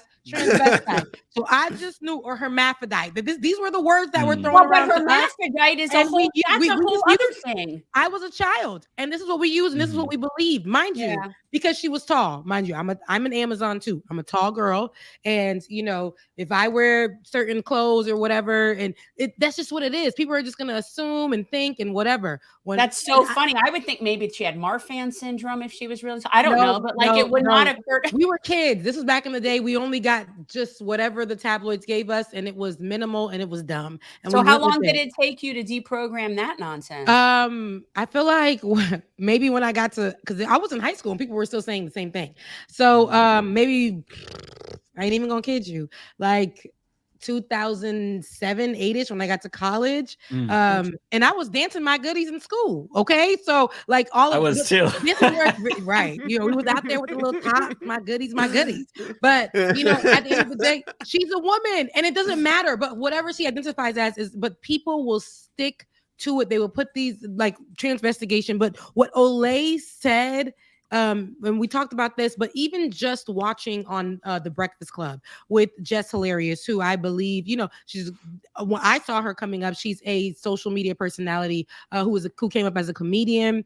Had a lot of controversy for a lot of the things that she said. She went viral one time, canceled for making a comment about how Chadwick Boseman looked before his passing, not knowing he didn't come out with what was going on with him at the time. None of us knew. And she was saying, basically, he was saying people need to wear their masks. She was like, he need to stay inside. That was her whole thing as a running joke. It was problematic. Then the same woman had a picture with her son, and she was naked. Her son probably was 2 at the time. It was body to body with some Jordans on. Hated the photo, but that's her business. But people were like, come on, girl, like that doesn't look right, whatever. Then she was on a plane. And she was upset because there were Middle Eastern people on the plane. And she was like, I feel uncomfortable, yelling, screaming, did a whole live about it. This is Just Hilarious, who is now on The Breakfast Club. Mind you, I thought she was funny. I think she's a beautiful woman. But a lot of white people, even some black folks, were online saying, is this a man? Her voice is, I got a deep voice, so I know. But why does it matter? What if it were? Like, why do But she's the same person. People online were calling her a man. They said her voice is so deep. She's super manly. Her mannerisms are manly. She's dark skinned. She's a taller girl, I believe. And she comes off real, like, just, you know, but to me, she's a woman. Like, whatever she identifies as a woman. Fine. But she's the same person that went on The Breakfast Club, and not even The Breakfast Club, before this interview about with T.S. Madison, who is transsexual, and she's big in our community, especially the Black community. Before she made comments on this woman, and I'm talking about Just Hilarious, she was online talking about how it was, I guess, about periods, and somebody made a comment about how men have periods too.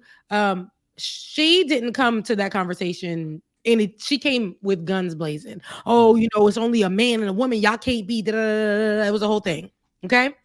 She didn't even say scientifically, whatever. She just was going in like, you know, man, woman, trans, y'all can never be us. Y'all want to be us. It was that whole thing. So we knew she was already coming with a phobia. And then she gets on to The Breakfast Club, and how she's talking about this T.S. Madison, who again I said is trans, a Black trans woman, and she communicates with this woman like almost like, you want to be me. You're not a woman. You can't even be my brother. Like that type of thing on there. Damn. So a lot of phobia going on, but she's in this place. And I feel like this is where it's very problematic, because girl, they was just calling you a trans. They was just calling you all of these things, and you have this platform, and immediately every opportunity you get, you come off racist. You come off transphobic and all, but these are the people that they're giving these mics to. These are the people that they are allowing these spaces to. And this is where I think it's like the fact that we can't call them out. They still get paid, they still get positions, they still do all of this, and this is the problem. But what's so the irony of it all is, girl, they for years have called you a man. For years have called you a man. They said they need to check yourself, all of this stuff. And here you are, just being so transphobic, so nasty, all of the above. And this is why I say, like, I don't know. We had tabloids before. Now we got the internet where we get a lot of misinformation, but you can always go and correct that information with research, and people still don't do that. They won't do it. It makes me sad. Like, it makes me sad that there are so many miserably unhappy people out there, that it's like, because people that are content, like with themselves and their lives, they're not concerned with other people's stuff. So it's like, what I'm hearing is just like a very, very sad, very unhappy people. And it's very unfortunate, because it's like, how do you fix that? Well, maybe you give people things so that they can exist without like living with stress constantly. But I mean, in general, it's like, these are just very miserable people, because why else would you do that? The conclusion is to make people feel bad, because like, if you end up transvestigating somebody successfully and you determine, okay, we have evidence, this is somebody who's trans, what's the conclusion? Then what? I mean, who cares? I was right. I was right. So screw your life. But the goal is to drive down like their self-esteem and make them feel bad, and like prop up this idea that somebody who's trans is inferior and bad and not a real woman or man. And it's really fucked up. And it's worse when they have these opportunities to be on these, like the Joe Rogans and all those other people. Yeah. Like, they get these, they get paid to do this. They get like to utilize their platform. That's why like I said, I like Just Hilarious and how she's funny or whatever, but when she started to do all of these things, you got to call a thing a thing.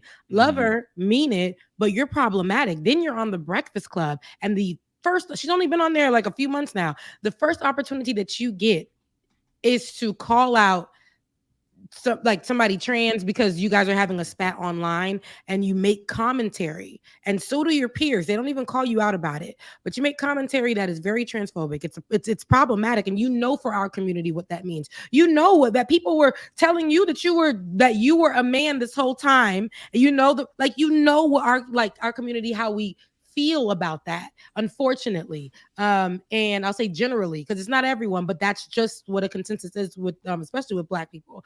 It's a touchy subject. And then it's the same person that also went on to speak on that girl Risa Tisa, who did the Why the F Did I Get Married? And because one person on that show, Charlemagne, said it gave big back energy. Big back energy, if you guys don't know, is, you a big woman. And if you watched Tyler Perry's, one of the marriage movies, I forget the name of it, the bigger woman was going up the mountain to go get her man. And they were saying it's basically giving big women are desperate. So this is what I'm saying. They give all of these problematic views to millions of people. And people are saying that this is okay. They're not being called out. None of the above. And it's very similar to me with conservative folks. They can say all these problematic things on their channels. When Donald Trump was president, he said a lot of problematic things, racist things against the LGBTQIA plus community. Had people out there under Donald Trump. People was driving up and killing folks just for being different. You know what I'm saying? Like this is what it leads to, and giving them more of a platform to expand this kind of toxic rhetoric, this problematic rhetoric, this misinformation. I think it will always be. I don't care who you are, what color you are. I don't care if we look alike. I don't give a damn. If it's problematic, it's problematic. Mm-hmm. So yeah, well said. Yeah, absolutely. Go watch Ole's video because it was really, really good. She kind of breaks down like things that like white people aren't going to know about, right? Like how your proximity to whiteness like will change the way that you're perceived, to where like if you are a darker skinned Black woman, you're perceived to be more masculine, but if you're a light skinned man, you're perceived to be feminine. But still, there's benefits for being soft. But your proximity to whiteness is actually going to still be beneficial, even though you're considered softer because of that. It's like this is so much stuff wrapped in, and then when you and that was it all makes sense. That was instilled into Black people, that colorism situation, and that's why I say I had to learn to accept who I am because of that. I remember this girl told me when I was in middle school, she was light skinned, taller girl. I mean, she was a big old giant, right? I would be like, she gonna be a man. Like if this is back in the day, but she told me because I was dark skinned, and because I had a deeper voice at very young, that people were going to see me as a man. And because I was my personality is super dominant. And this is what was instilled to us. They made us think that the softer, the lighter they were, the softer they are, the softer we perceive them, the closer to white they are. And that's just something that white folks put in us. If you mix, you got a little bit of white in you, got a little Cherokee, you got a little whatever, you're better. And if a white person at a job tells you, wow, you're not like them, just take that as a stamp of approval, right? Because you're not like them. You wear your hair different. You're one of the good ones. Yeah, you're the good ones. Back in the day, you took that as a stamp of approval. I'm not like them. I'm not. I'm dark skinned, I'm whatever, but I'm not like them. So that has been something that it's going to be hard to break, especially because of how it's systemic, how we view each other. It sucks that way. My mom had to tell me, girl, you're okay. Your hair is beautiful. Like just because it's a little thicker, it doesn't mean that's not long. Just because you are dark skinned, it doesn't mean that you're not beautiful. And I had to have that conversation with my mom. So I feel for you with the hair maintenance. I feel for you with hair maintenance, friend, because I have come to learn so many things. Like I've read so many things about Black hair, and it's like I am blown away. I honestly, kudos to you. Yeah, I'd probably shave my head and wear wigs, and just live an easier life, because I feel for you. Well, you have an easy life. You got the straight hair. Now that's what we have to learn. No. I this is not normal. Okay. I'm not, no, my hair is a frizzy mess if I don't do it. It requires some maintenance, but not like your maintenance. So we had to learn, and they made us think that maintenance with our hair is troublesome. So I like that we have the choice to choose if I want to wear my hair straight, if I want to, because going into journalism, I was told at my HBCU, because at the time, again, time matters, right? Even there, they had issues with how you wore your hair. They had to tell me, Rebecca, you are dark skinned, and in order to get a job in local news, you're going to have to wear your hair straight. I would say maybe not big hoop earrings would probably not be like a no, but I'm glad that I'm glad that today things have changed and I can wear my big hoop earrings and still. Oh, I love them, but I'm old school journalism. No. But like, I get it. No, I get it. Back in the day, it was studs. I had to wear my hair straight. I had to wear minimal makeup. I couldn't do my nails the way I did because they would associate that with ghetto. Today, I see white women all the time. They wear hair that is unnatural colored, and they have tattoos, and they're wearing like bright colors on their nails, and they don't get deemed white trash. But if I, till this day, were to do that on certain platforms, I still get deemed ghetto or whatever. And not hear me tell the story all the time. I was working for a company. People said that I spoke very well. And I do have degrees in journalism, and they told me that I gave BET on mute because my hair was big and because my nails. So I had to learn not to give a damn about that because I know I'm qualified. When it comes to the hair thing, I had to learn as well. Again, it's not, they told us systemically that it is crazy maintenance. But once you learn how to love yourself, and you know that this is just how your hair curls, how you can just really wear your hair out the way that you were born with it. I just know it's work.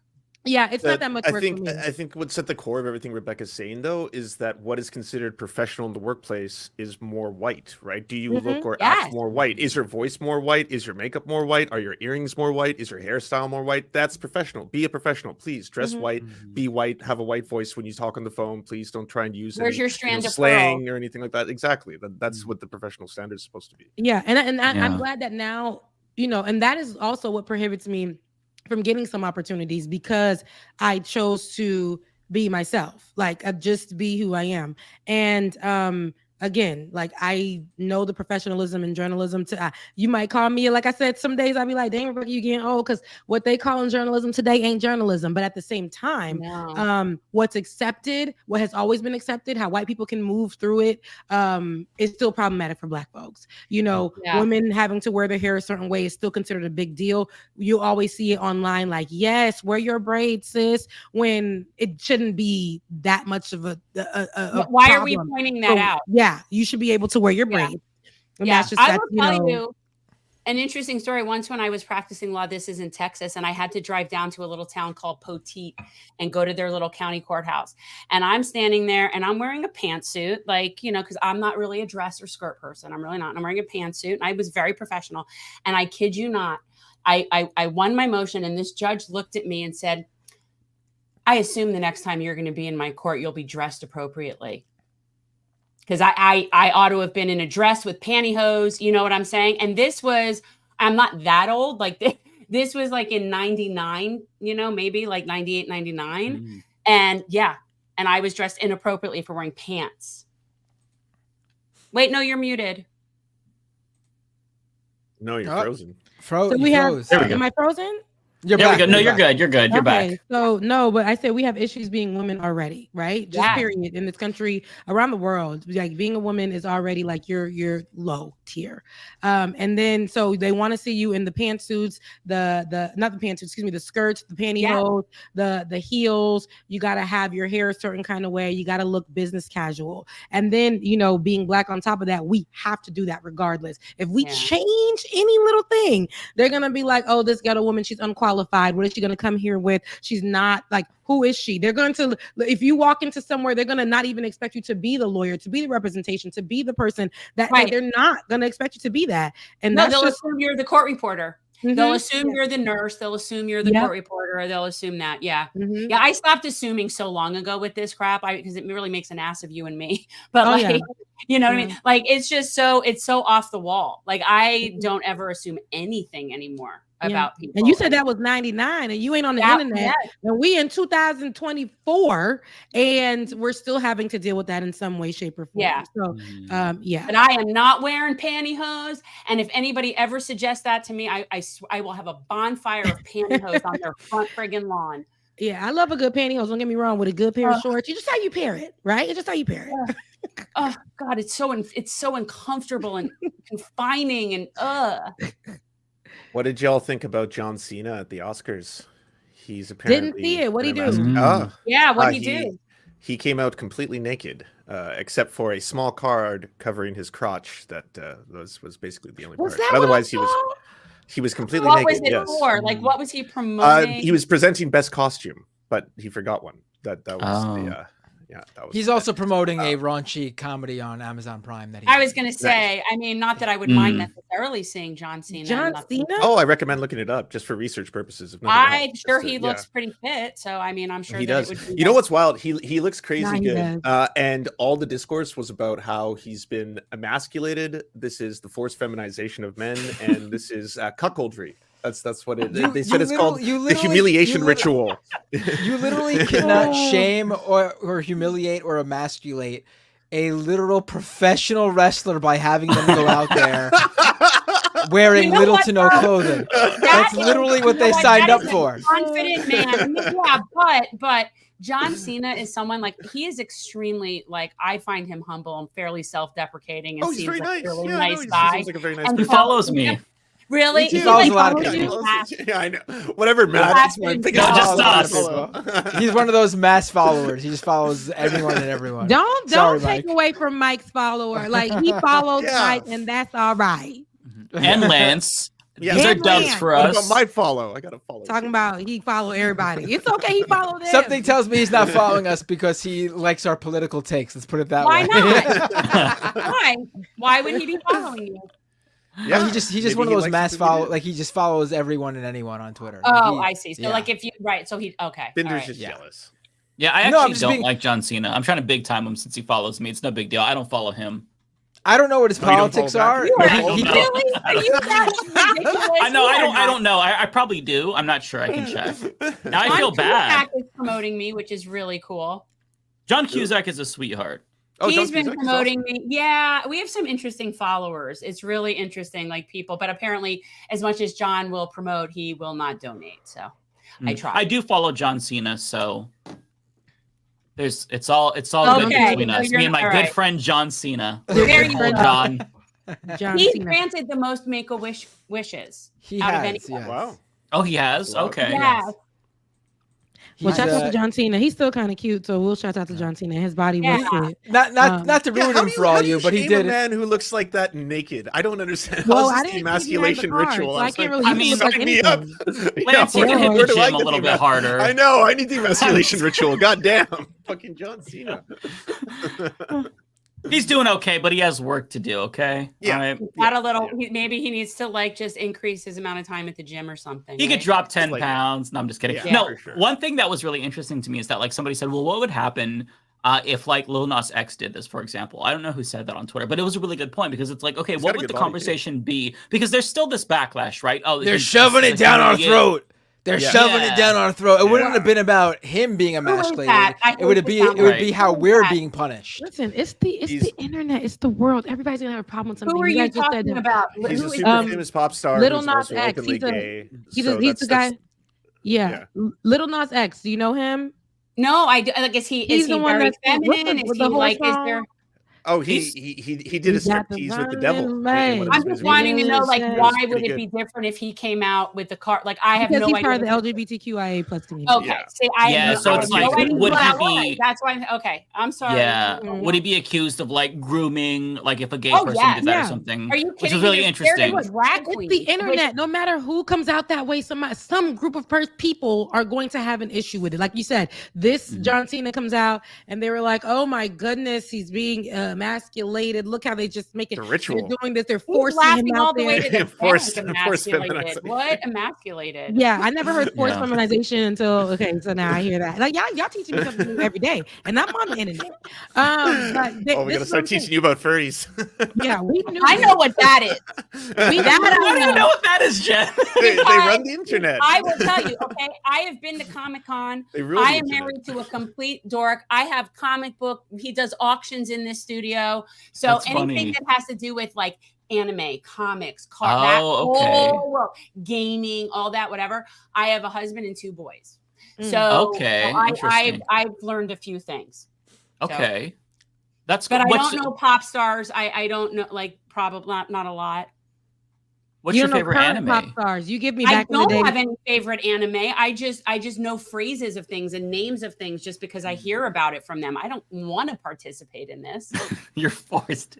You're forced. Well, not now since we have children, he takes them. But before These that, nerds are shoving it down our throat. I was the original Penny from like Big Bang Theory when we were in college, going to the comic book store, and it would be like, "Oh my God, there's a." So you're vintage. You're kind of. I wouldn't say vintage, but you're old school.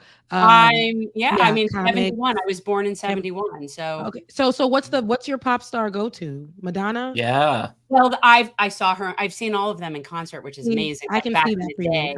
Yeah. Like I saw Chloe? Prince Purple Rain at the Orange Bowl, which they called the Purple Bowl, and I was 11th row on the floor and watched Prince. Yeah. So like, Springsteen, The Who, like we saw all the good concerts, like that's the thing I feel best about. I'm not even that old, but we still had good concerts. No, you're not that old. No, I liked Madonna back then when I was that age. Now, I don't know. I'm not such a pop person, I would go classic rock, even like soul, R&B. Like I'm more like, and not newer stuff. Like I'm old school stuff. Like I can sit there and listen to like somebody like Smokey Robinson, and I like watching. He's young in concert, people. girl. He's winding his waist in concert right now on tour. He's winding that I like watching young 90-year-old people waist. react to the music that I like. Like I love that. I love watching young people, especially people that grew up only listening to like hip hop, hear some of the songs and some of the people. Like I'm watching these people fall in love with like Dolly, who I love Dolly, or any of that. And it's just so nice. Or the Bee Gees. There's such a big new following for the Bee Gees by some of these young people. And it's TikTok. really cool. TikTok is doing that for people. So when once one of these older artists go viral on the Tick and Talk, that's what you'll see a lot of these old artists get go viral, and they start making their coins and on Spotify. And they're like, and I've all heard those that things. before. Oh, so-and-so sampled it. I don't even know what that means. But like, and I'm thinking, yes, but they were original at one point. Kind of like remix. Yeah. Well, that's been happening for a while. I'm glad that I grew up in an era where we had to force listening to the radio. So sometimes you couldn't listen to hip hop because hip hop wasn't coming on at that time. You had to listen to whatever was coming on on the radio station at that time. Did you try to tape it? Did you try to tape it with the cassettes? Yes, I did. We did that. Back in my day. We taped it with the cassette. We would do the record and whatever other the tapes. Oh yeah. Yeah, you had to do that. Yeah. Yeah, but you ain't at that old. We had to do that too. Now things are just moving a little quicker, very fast. It's so fast. Yeah, have you what's moving quick? I know I'm just going to mention this quickly because I know it's a little hefty and a little meaty. So with what's going on in Haiti. A lot has been going on in Haiti. As you guys know, I am of Haitian descent. That is where most of my family, lives. And so a lot has been going on with Haiti. And they're basically in a state of emergency. The prime minister was basically ousted after meeting with Kenyan officials to bring in some help into Haiti amongst the war and a lot of the crimes and the governmental, the lack of governmental stability there at this moment since the assassination of our president 2 years ago. So with that being said, so right now there's a lot going on. It's funny because just in January, I remember conversations. There's a meeting with CARICOM, trying to say that in my American accent. CARICOM, there's a meeting without any true Haitian representation there, which I thought was problematic, which they were going to, and included US, France, Canada, Jamaica, and 2 other countries, I believe. And they all got together to discuss the state of Haiti and what that was going to look like in the future, how they're going to go in and help. Kenya has since backed off on sending in some militants They got a to massive stop offer the from the gangs US too. in so Port-au-Prince. Yeah. And so it's funny because I say this to say that a lot of, so the US in January said they didn't want nothing to do with it. I remember when a lot of Haitians were trying to come to the country and they weren't able to come in after the assassination of the president. Can I ask where you live, Rebecca? I'm just curious because I'm in South Florida, so it's yeah. we're like So I'm from South Florida, okay. But that's where all of my family is in Haiti. Okay. Actually in the capital. I'm just right asking because it is so huge right here, right now. And Sheila Sherkowitz McCormick, our representative, has been like doing everything she can to like talk to the community and stuff. So I'm sorry, continue. I was just curious if you were connected to South Florida. Yeah, no, I am. I'm from actually West Palm Beach. So that's where my mom and dad live at the moment, but all of my family is pretty much in PAP, which is Port-au-Prince, which is where a lot of the stuff is happening. So a lot of this, the news has been reported that's now being reported, and I'm glad that it's in mainstream media, but this has been going on for a while. When we heard about Ukraine and Russia, this is basically what has been happening in Haiti, even with the Dominican Republic. We've been literally at war, but the United States doesn't want to declare it as that for us. So, we haven't been getting mass deportations. A lot of unalived people from the Dominican Republic, our border. They're sending people over. They're killing people. They do all of the above. And that's been happening because people are looking for what? Safer environments. They're looking to just better themselves. Do they want to leave Haiti? No, but the conditions right now, especially in the city at PAP, is just unlivable. They can't. There is no stability. They don't have any kind of leadership, that true leadership there.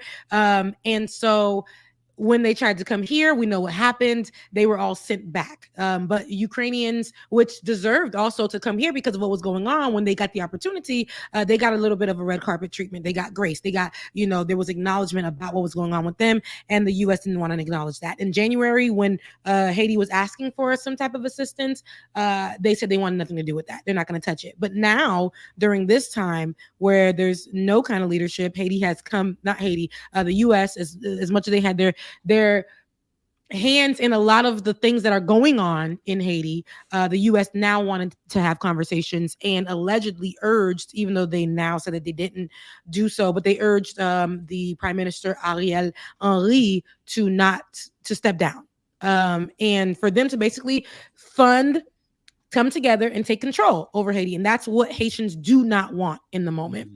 And I say that to say a lot of the connections with Haiti, like South Florida, like Florida itself, with Governor Ron DeSantis, we know what's going to happen in this time. People are desperate. They're going to find ways to try to get out of there and go to any border, whatever they can. And I know because I had family members do this as well, to go get help. And whatever that looks like, risking their lives to go through jungles in Chile, through Brazil to get to Mexico. Now, I'm saying all these things because that's out of the way, but this is their routes, right? To come and do that, to get to a Texas border, to be met with Border Patrol and treated like slaves at the border. This is what Governor Ron DeSantis is now trying to put in place as well. He wants extra security on the southern border amid what's happening in Haiti, saying that he doesn't want people to come here with what's going on. He doesn't want to give the help, and whoever comes there is going to be turned away. Like, they're going to be shipped back immediately or dealt with, put into, to me, I call them like little concentration camps, for Haitians down in Florida. This is exactly how, to me, Black immigrants are always met. And I've told the story millions of times about, and under that Texas bridge a few years ago, when they were coming here seeking asylum, and my cousin called me, and I was going to do the work to go pick them up. And I spoke to the woman who was housing them at the time, and it wasn't really housing, but giving them food and giving them advice about what to do. They didn't speak English, so I had to speak for my cousin. She was saying she never seen anything like this. She's been doing this for a while. People come to this border all the time. They take them in, they tell them what to do. But for some reason, with Haitian immigrants, Black immigrants, it's just like they are treated the worst. She was saying she's never seen anything like it. So I just want to bring that out because what's happening in Haiti right now is not different than what's happening in a lot of these other countries that are going through war, that are going, like, so gangs are taking over. There are militants, groups, bad people, governmental crisis. There's no leadership, all of that. You know, people are saying that Haiti is the Gaza of the Caribbean. Like, and I can't unsee it, unhear it. I know I am connected to it by blood. I have people there right now who are fighting for their life every single day. We can't do nothing about it. If it's not governmental crisis, if it's not the actual war that's going on in there amongst the people in the government and the government that isn't there, you know, if it's not that, we have the environmental crisis. We have all of these things, and where all of these other countries will come and take advantage of what's going on in Haiti and say that they're helping them build up money. I can name so many of your favorite activists. I can name your like all of these people, the Red Cross, all Hillary Clinton. This is why y'all always hear me on here and say I don't fuck with Hillary Clinton, because I know what happened there. If you guys Google, Bill Clinton sat before and apologized about what him and his wife did in Haiti. Yet that hasn't gone viral. That didn't make mainstream media. None of that. But he literally admitted to what he did in that country, in my mother's land. But you know, this is why I say, you know, they'll take advantage of it. They'll take an opportunity. They'll take land from people. They'll take money. They'll say that they will raise money and partner with people like the Red Cross and build, what was it, 6 homes. Hillary Clinton and the Red Cross, 6 homes during the earthquake. So this is why a lot of the Haitians are like, we are in such a crisis, but we don't want that to come and assist us anymore. We don't need that. So we need actual help that's going to make sense for the country. And so there's a lot of rhetoric going around, but I want people to understand this is just as any other country going through something. There is a lot of bad hands at play. There are people who want to take advantage of Haiti, almost obliterate it so that they can restart and take control of it. Why? Because Haiti is the first Black republic that gained its independence, right, from France, and we had to pay for that. That doesn't sound logic. It's not logical, but we had to pay for our independence and keep it there. And while we did that, we helped other Latin countries. We helped American states get their independence, and we are still treated like the bottom tier. No help, no nothing at all. So, you know, I just wanted to bring that, you know, because I know a lot of people are like, well, how do you feel about it? Because I am Haitian and because I am dealing with it. I did want to ask you about that. Is your family okay? Yeah. My family, well, if I say that they're okay, they're doing their best. Now, I can't imagine. I'm not there, but I do hear from them and what's going on. My brother, my oldest brother, who moved here not too long ago with his children, he goes back all the time. And the way that he has to go back is in an illegal manner. Like he you know, he has to go to a country that don't like us. And I have family that lives in that country for safety, and they have to live in a certain area. And I'm talking about the Dominican Republic. They have to live in a certain area to be outside of harm's way because what Dominicans are doing to Haitians. And that's the closest area that they can go and seek safety. Do they want to be there? That's always been a problem. Mm-hmm. It's always been a problem. I have a family member that just got to Chile. And if I tell y'all how she got there, you know, y'all wouldn't even believe it. So yeah, no, I know about the whole thing between the Dominican Republic and Haiti and how they treat them and how we treat them. And you know, I grew up here in the 70s, so like I remember the Mariel boat lift, and I remember, I know I've seen the difference in how we treat Cubans versus how we've treated Haitians here. Like wet foot, dry foot, you call whatever the policy you want to, but just in general, it has always been just so stark. The difference. And I noticed it when I was little, and it has always been the case. And I have been saying this forever. It is just unbelievably wrong. Yeah. Have one policy. It should be like bus tickets instead of airfare, right? Like everyone pays the same price instead of like they can sort of pick and choose and like different people, different things. But no, we have always abused. There's nothing. Even, you know, when Donald Trump was president and how he called it a shithole country, and people ate me alive when I covered that story because I was so passionate about it. And I'm like, this is the same country that literally helped the United States, even when the United States literally put their foot on our necks, still assisted the United States when they needed assistance to free some of these states to get the, like a lot of these states came to because of Haitians. And we didn't forgive you. That's the bottom line. We are not going to forgive Haiti for having independence. We for are having the audacity to get independent. Correct. It's how dare these slaves, how dare they do that? And so we will then punish you, cripple you financially for eternity and treat you like horribly. And I have been seeing how we treat the Haitian people in South Florida. I can only speak for down here, but always bad.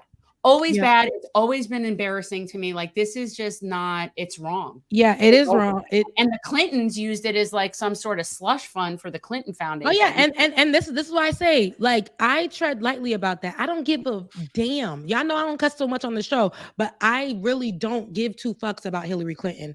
I don't care if she's a woman. I don't care what she's done. I don't care about the emails. I don't care about that because I know what she stood for, what she's done to my country. And I know even following that, like, her husband sat up there and apologized for what he did, but just an apology is a recognition. It doesn't do anything for what already happened. And he's not the only one. Like I said, this is historically because we had audacity. So yeah, they used us to assist. Other countries have used us to assist them in freeing themselves, including the Dominican Republic.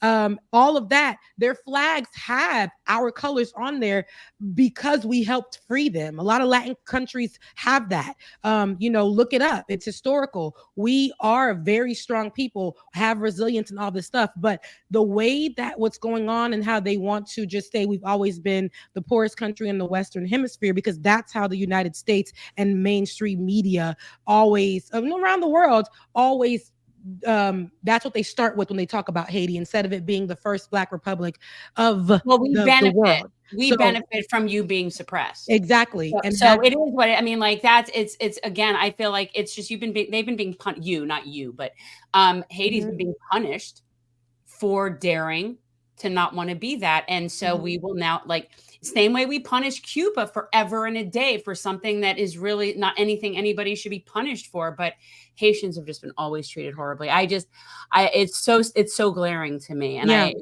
just heartbreaking. Yeah. And I remember when I was going off about Title 42, they utilized it for Ukrainians. They adjusted it for Ukrainians to be able to come in and do their thing. When Haitians were like, hey, can we come in on Title 42?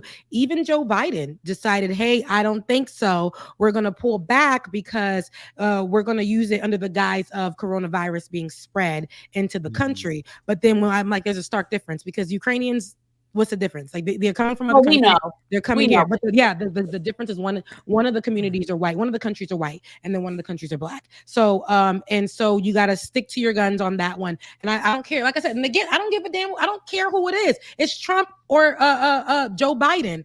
The action is like, this is what I'm seeing. You guys are choosing there, and there is no reason. There was no reason given. It was going under the guise of coronavirus. Ukrainians the same time. Coronavirus was a thing. But you guys wanted to help. They needed the help. They needed that. And so do Americans. But right now, Haitians. But right now, Haitians are like, we don't even want to mess with people on the outside. We need something. They're willing to go, like, even Russia. They're willing to get help. They do not want it because historically, what United States has done to the country. So what's the best thing? What can we do? Like, what's the best thing for people to do right now? So right now, I would for people in Haiti. Right now, I would say this is what I'm going to say. Mainstream media is going to post these, like, a certain type of rhetoric, a certain type of narrative. I would say follow pages. That's what every headline says right now. Yeah. Broken gangs, Yep, that's what it is. And that is true. That's not the only thing. Why is this happening? They're not giving the why. They're not giving all those things. So follow pages like Jean Dues. I don't even know how to say that in English. Jane Dues.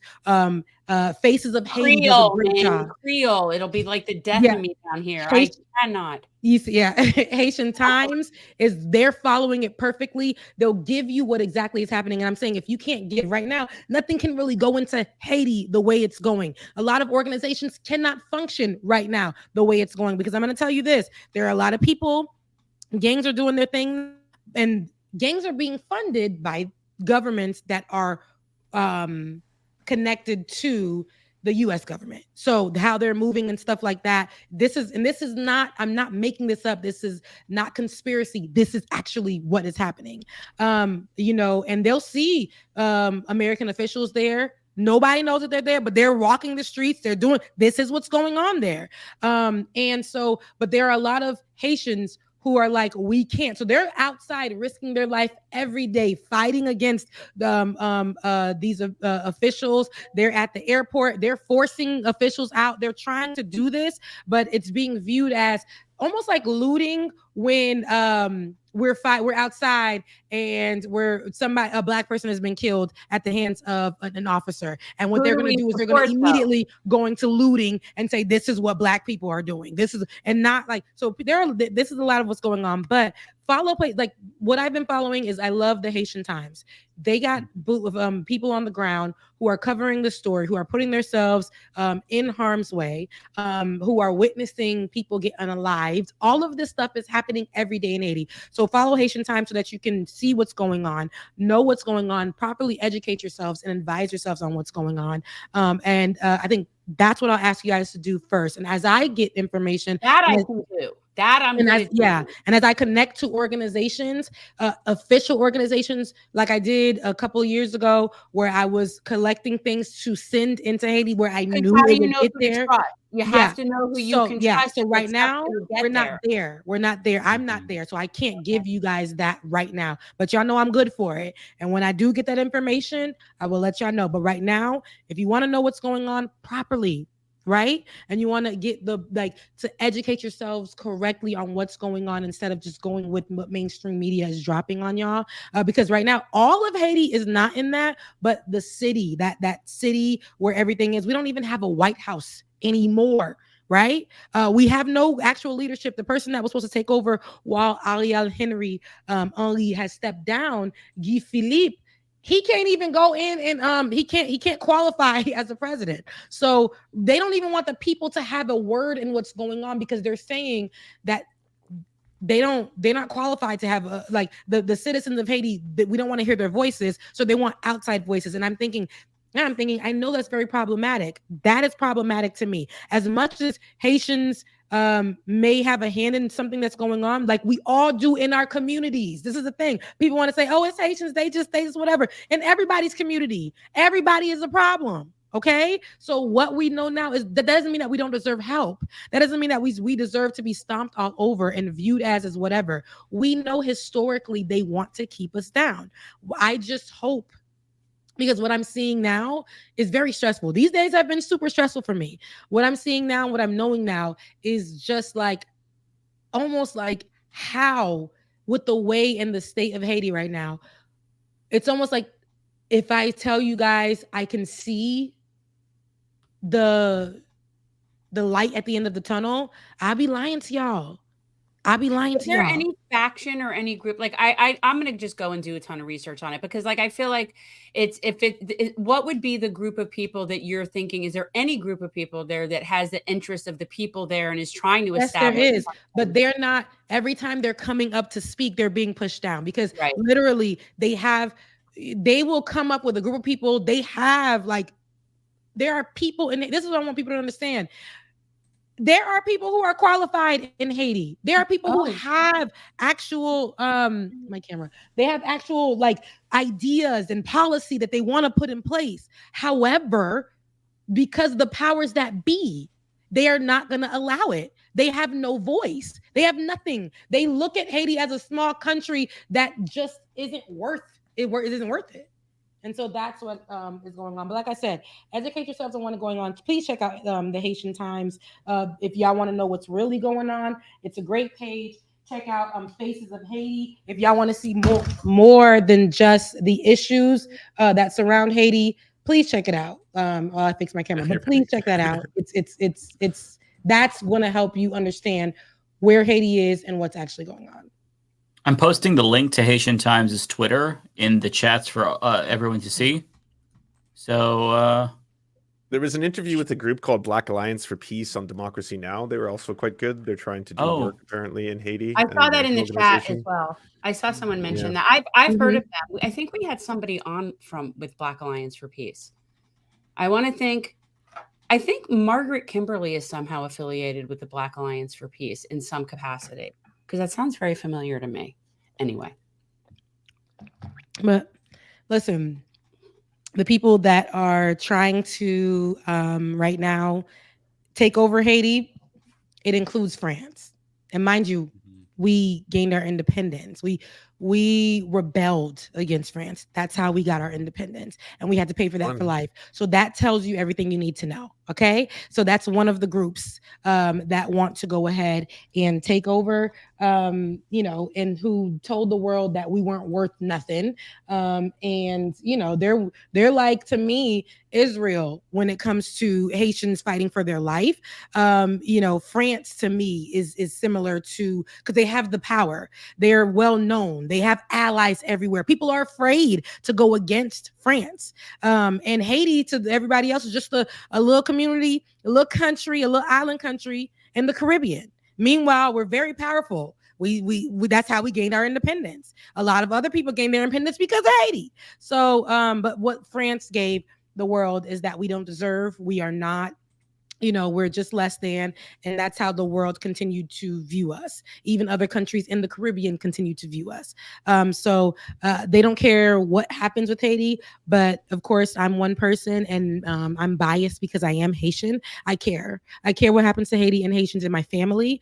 And I care how people discuss it. So that's why I wanted to go ahead and make sure I clear the air, I clear the room on how that conversation will be had if I'm ever in the room. So yeah, I care about the Haitians. I care about Haiti and the Haitians. Yes, and thank you for that. I mean, I know you live in Florida. You better care about them. We well, no, I know a lot of them.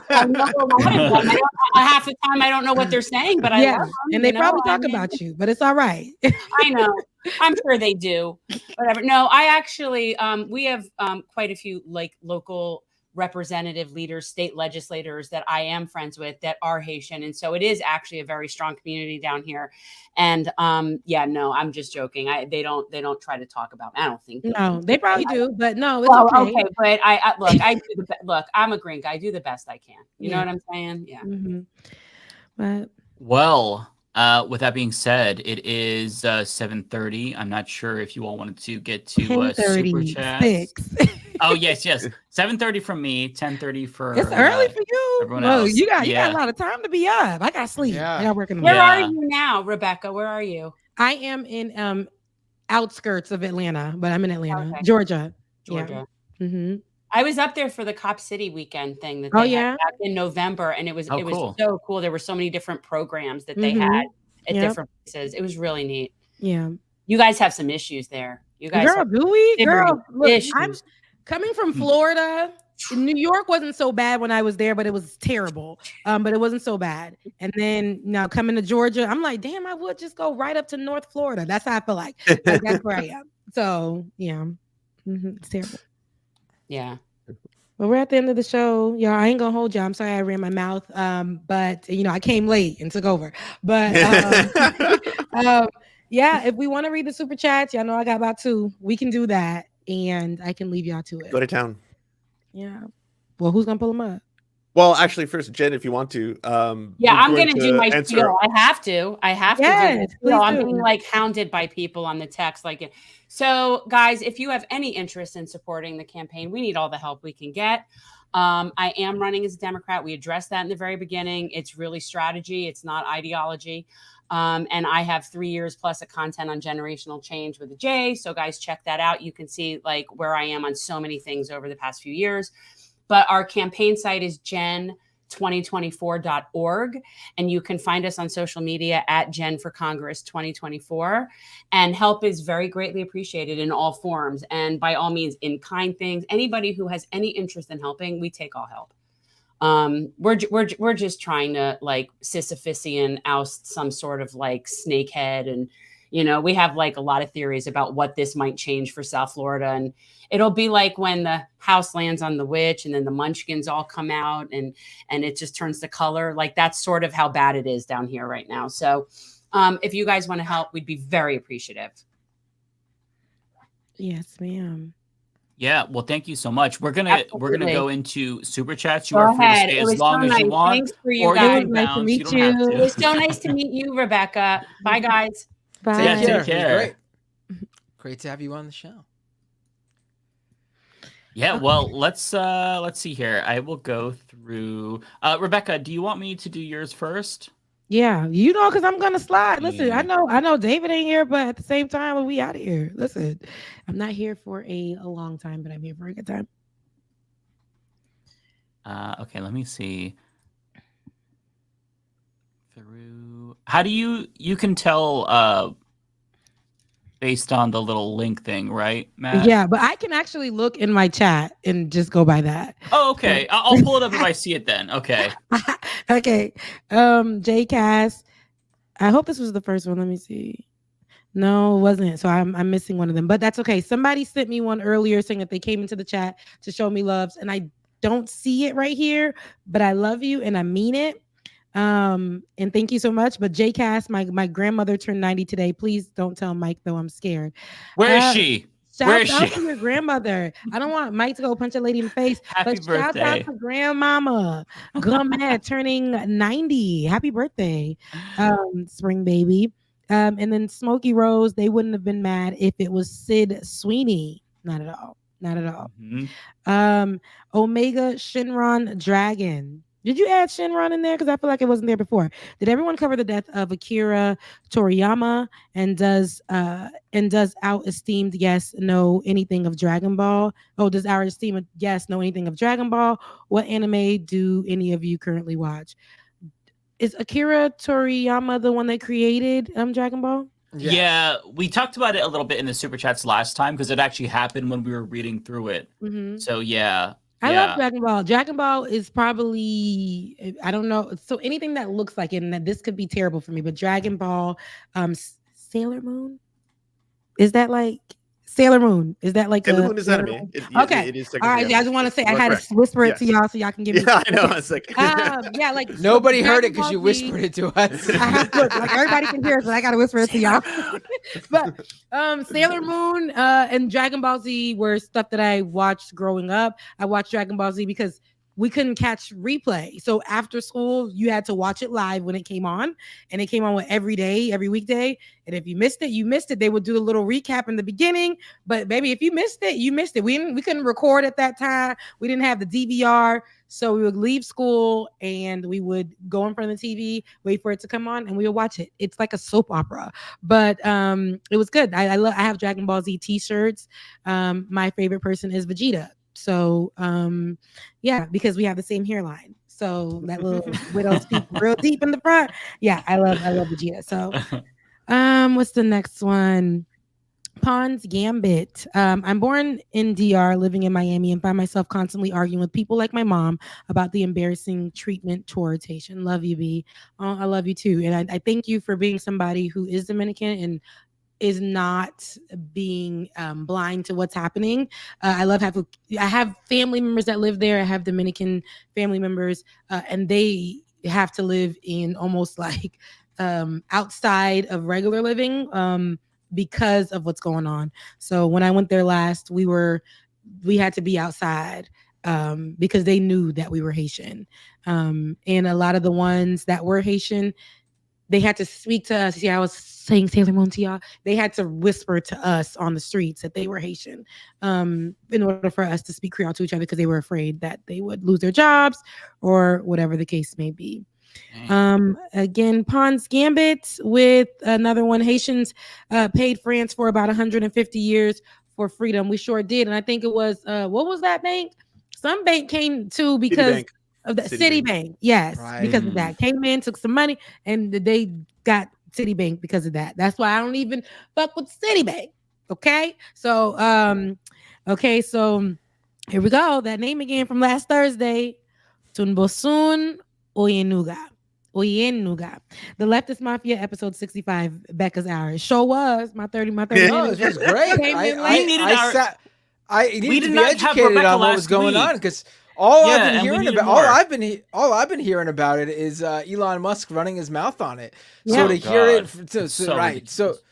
so to hear it from someone who actually knows what she's talking about, B, has connections to Haiti, C, has good sources that report from Haiti. I sat back and I was educated, so thank you. You're welcome. It's not that I was like, oh, I believe what Elon Musk was saying before you. Yeah, but I understand what you're saying. When that's like the only thing that you're hearing, somebody speak about it or whatever, and even in mainstream media, it's kind of the same rhetoric, just different tone. So like hearing it, from I guess I have to. I mean, he's going on about cannibals and shit. Can we talk for 2 seconds about how the right say they're all anti-war? We're not for giving arms to Ukraine. We're not interventionists. And then when it comes to Haiti, they're like, they're cannibals. I saw a man eating a penis. There's video footage of it. We need to invade right now. And I'm like, what is happening? Holy shit. But they just said in January that the U.S. they don't want no parts of it. But see, whatever, they will take a one-off situation out of all 99. They'll take one. And they'll say, this is why we need to go and attack and do this and do that and whatever. And not help. Help. When they do send help, they send help. They raise millions of dollars and they build 6 homes. That country, literally, millions of dollars could do a lot for that country. $100,000 could do a lot. Like $1,000 for a city can do much in Haiti. Wasn't $100 million the amount that they were proposing for Kenya to send Kenyans over there as a military force because they didn't want the optics of white people suddenly recolonizing Haiti again, so they wanted to get black people to do it. But Kenya refused ultimately. But that's Kenya, when I learned that, I was like, that's so fucked up. Yeah, he just met. The prime minister just left there a few days ago, and Haiti was like, F the prime minister, F y'all, we know what's going on. So when he left, they went to the airport, Haitians, because we like to rebel. They went to the airport and was like, pull up. So he couldn't even land there. He had to land in Puerto Rico. And so the U.S. allegedly, because they said they didn't do it, but yet it's been reported that they did, urged the prime minister to step down. When that happened, Kenya was like, hey, yo, we don't want nothing to do with it. We ain't coming. We don't want nothing to do with it. That's it. So, and now the U.S. is reporting that they never urged him to step down, even though he said it too. The prime minister stated that. But here we are, and we're going to figure it out. But people like Elon Musk should not be the people who are in charge of telling this story. And that's what the important part of this whole thing is. Because he's a racist white supremacist. He's a racist white supremacist. Yeah. And people who are in Canada, people who are outside of it, people who are from places who historically have ties that were that have always were built to suppress Haiti because of their freedom. I don't want to hear from you either. So there are direct people on the ground who are reporting what's going on in English. So you guys can get that. Again, head over to the Haitian Times. There are so many other pages, but they're probably being Creole. So I don't want to throw y'all off. And the same way that we've been seeing in Gaza, there are images. Okay, there are images. There's everything that you want. They are out there. They're there. So yeah. But let's go to the next one. Kate Hartley, France, US, and Canada were like, hold up. We're going to fly down and help you pick a new government this weekend right quick. They sure did. They waited until all of this stuff hit the fan, where we had no prime minister. And they were like, oh, Haiti. Yeah, we said we weren't going to help y'all, but now y'all ain't got no real leadership. So we're going to come down and we're going to see about leadership for you. We're going to meet up with other countries and not have any representation for real for Haitians. That's insane to me. And then we're going to have a conversation. So that's what happened. There's some more, Rebecca, at the top that I think we missed. Yes, there is. Yes. Okay, I'll go to the very top and just kind of go down one by one. Let me know if I'm missing any, but this is the first one I see. Firmware, FRMware. UNRWA is doing what Israel is obligated to do as the occupying power, and Israel knows it. Andrew S. This is what I saw first. Nothing special, just showing support to Rebecca. Thank you, Andrew. I appreciate it. And then Tuesday is Illinois' primary, Illinois 07 district in Chicago, Progressive Kenya. I hope I'm saying Kenya. Collins running for Congress again after nearly winning in 2022. A big election, hopefully. I hope that win comes for you guys. Good. We need good leaders. We need good leaders. We need good leaders. Please. I want people to have good leaders. I wish that on every state, every city, y'all get somebody that loves y'all and wants to take care of y'all. I hope that for every city. Smokey Rose, thank you for the 222. That is my angel numbers. They did the same to Michelle Obama. She's talking about when they called her. Remember when the conservatives was like, is she a man? Yeah. They stuck on, just like the tan suit that Barack Obama wore. They stuck That's on still that. going on, actually. They literally made, because she's a taller woman, a muscular woman, stronger woman, they made her feel, they put that out there that she was a man. And so many women, I would sit at places and hear conversations amongst white people, older white soccer mom white women in the early 2000s, and they will be having these conversations like, she's such a man, like that is a man right there, she's a man, like, oh, why would we have, they were saying that.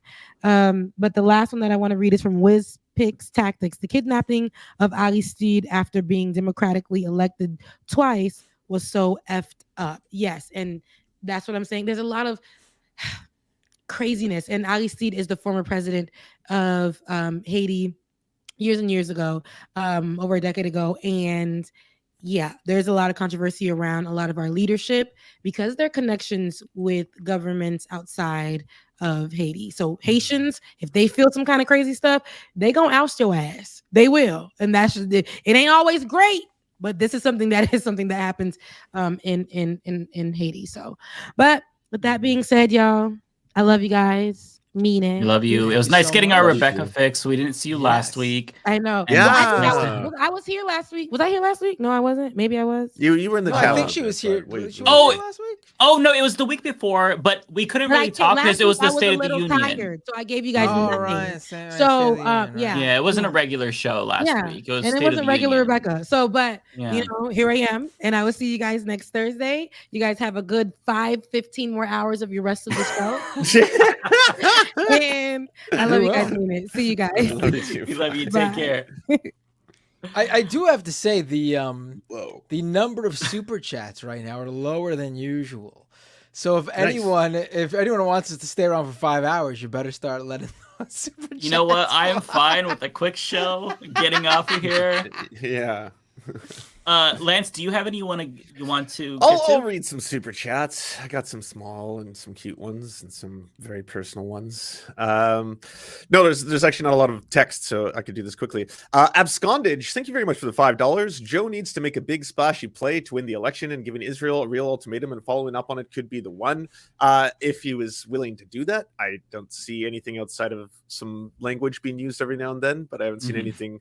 Like, he's more concerned now about, it seems like, building a port to be able to try and bring in humanitarian aid that's being denied directly by the Israeli government that he is actually funding by giving bombs to. So, yeah, I mean, would like to see it, but I don't see anything yet.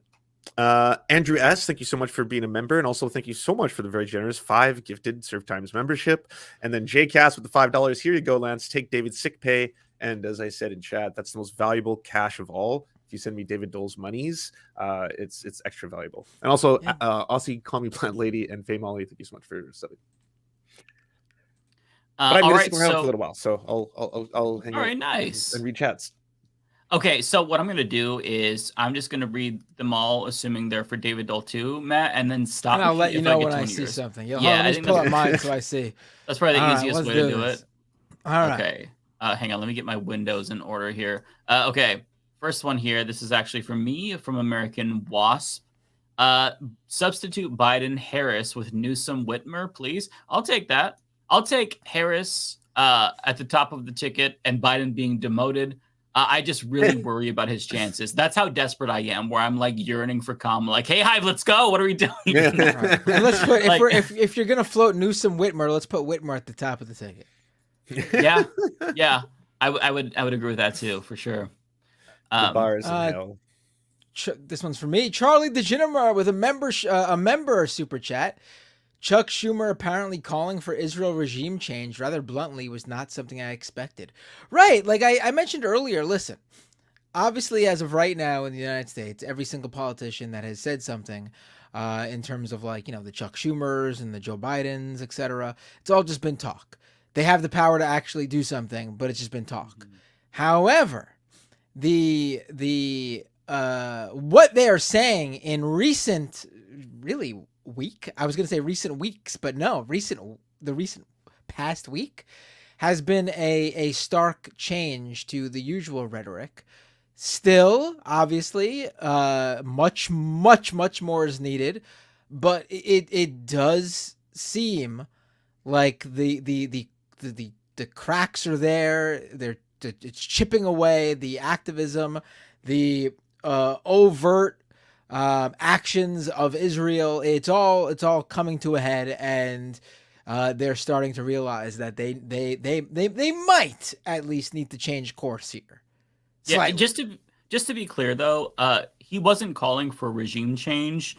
Israel has a parliamentary system, and calling new elections is just part of that process. So he was telling Netanyahu to call for new elections and hold new elections. A regime change would be a complete, like, a different governmental structure, like a switch. Not necessarily. I took it as, the Netanyahu regime coming to... Yeah, but it's more of an administration, not an actual regime in like the general sense. You know what I mean? Like the regime of Israel, the Knesset, like a regime change would be, all right, we're going to a presidential system. We're going to, elect different, like, so just to be clear, like, because regime change would be what we did in Iraq. That's not what he's calling for. Right. I want to hear Chuck Schumer go out there and go, from the river to the sea. Like, that's what I want to hear. Not a chance. Not a chance. You're going to wait a long time. Can you imagine with this, like, glasses? Listen, I'm going to say something. Okay, this one's for me from JP. $11 or euros, excuse me. Who said this? You just heard from Senate Majority Leader and blood-sucking parasite Mitch McConnell. Hint, he hates old people. I think it's Matt that said that. Not me, definitely. I love Leftist Mafia. Looking forward to watching the show tomorrow. What's tomorrow? Well, if you watch the VOD, right? If you're... I see. Yeah. I'm not going to read this super chat from somebody who sent in a rude comment. I want to read the rude comment. Let me read it. Well, it's about our guest, so I don't yeah. Okay. If it was about me, I would read it. Or if it was about David Doel, I would read it. But it's... Yeah, if you're going to send us money to say rude shit, that's fine. Send us all the money you want, but we're not going to read it. So thanks for the money, though. I will also take David. Wait, did this person send it to... All right, didn't send it to me, so that's not one of my... I think they sent it to David. I don't see it in mine. That would make a lot of sense, wouldn't it? David Dole's chat. Okay, so the next one... That's what we get for bringing a nationalist on this program as one of the hosts. But he's a rational national. Yeah, I mean, that's like basically... saying, oh, he's a moderate Nazi. A national socialist. Yeah. Okay, so from Meng Tang, $5. Thank you, Meng Tang. Nice to see you. Humanist Report, can you ask Jen if she plans to help out Cori Bush with her PAC funding plans? We want her, but we need to keep the others too. So we missed this, but I don't think she's going to be helping out Cori Bush. The only way that I could see the funds being shared is if it was through like an organization like Justice Democrats or Brand New Congress. I don't even think Brand New Congress exists anymore. So I don't think that there would be any exchange in funds unless Jen were to win the primary, and then progressives might fund her and vice versa and whatnot. But like in terms of her just running as a primary challenger, I don't think she's in a position to really help other incumbents, unfortunately. But I know she would if she could.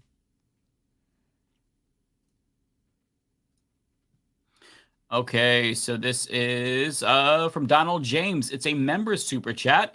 Support Jen Perelman against Debbie Blabbermouth Schultz in Florida. Yes, for sure, for sure.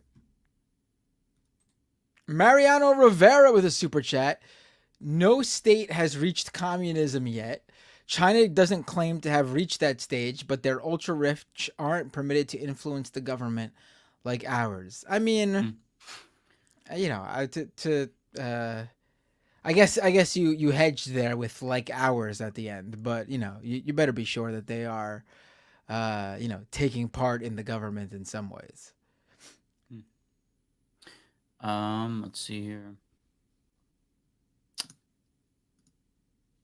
JCass, $5.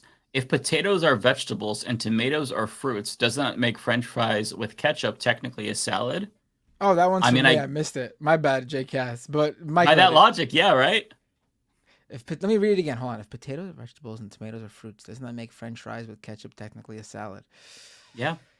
I mean, I'll take it. I guess. Wait, do you eat fruit and vegetables in a salad? I don't. What? Isn't salad just vegetables? Oh, that's true. Although some people are weird and they put raisins in their salads. Oh, I think if you add raisins to anything, you're ruining a good dish. I don't like raisins in anything. I agree. I don't mind. I don't like mind raisins in a box. Yeah. Right. Yeah. But you know, it's not good with anything. Although like raisins in raisins in like rice, raisins in rice pudding. Raisins in what else do people put raisins in? Just mashed potatoes, right? People put raisins in everything. Oh just God, stop putting raisins. Okay. Stop putting raisins in things, man. Just no raisins. And this is a message specifically to white people. Stop putting. Yeah, they put raisins in everything. Why?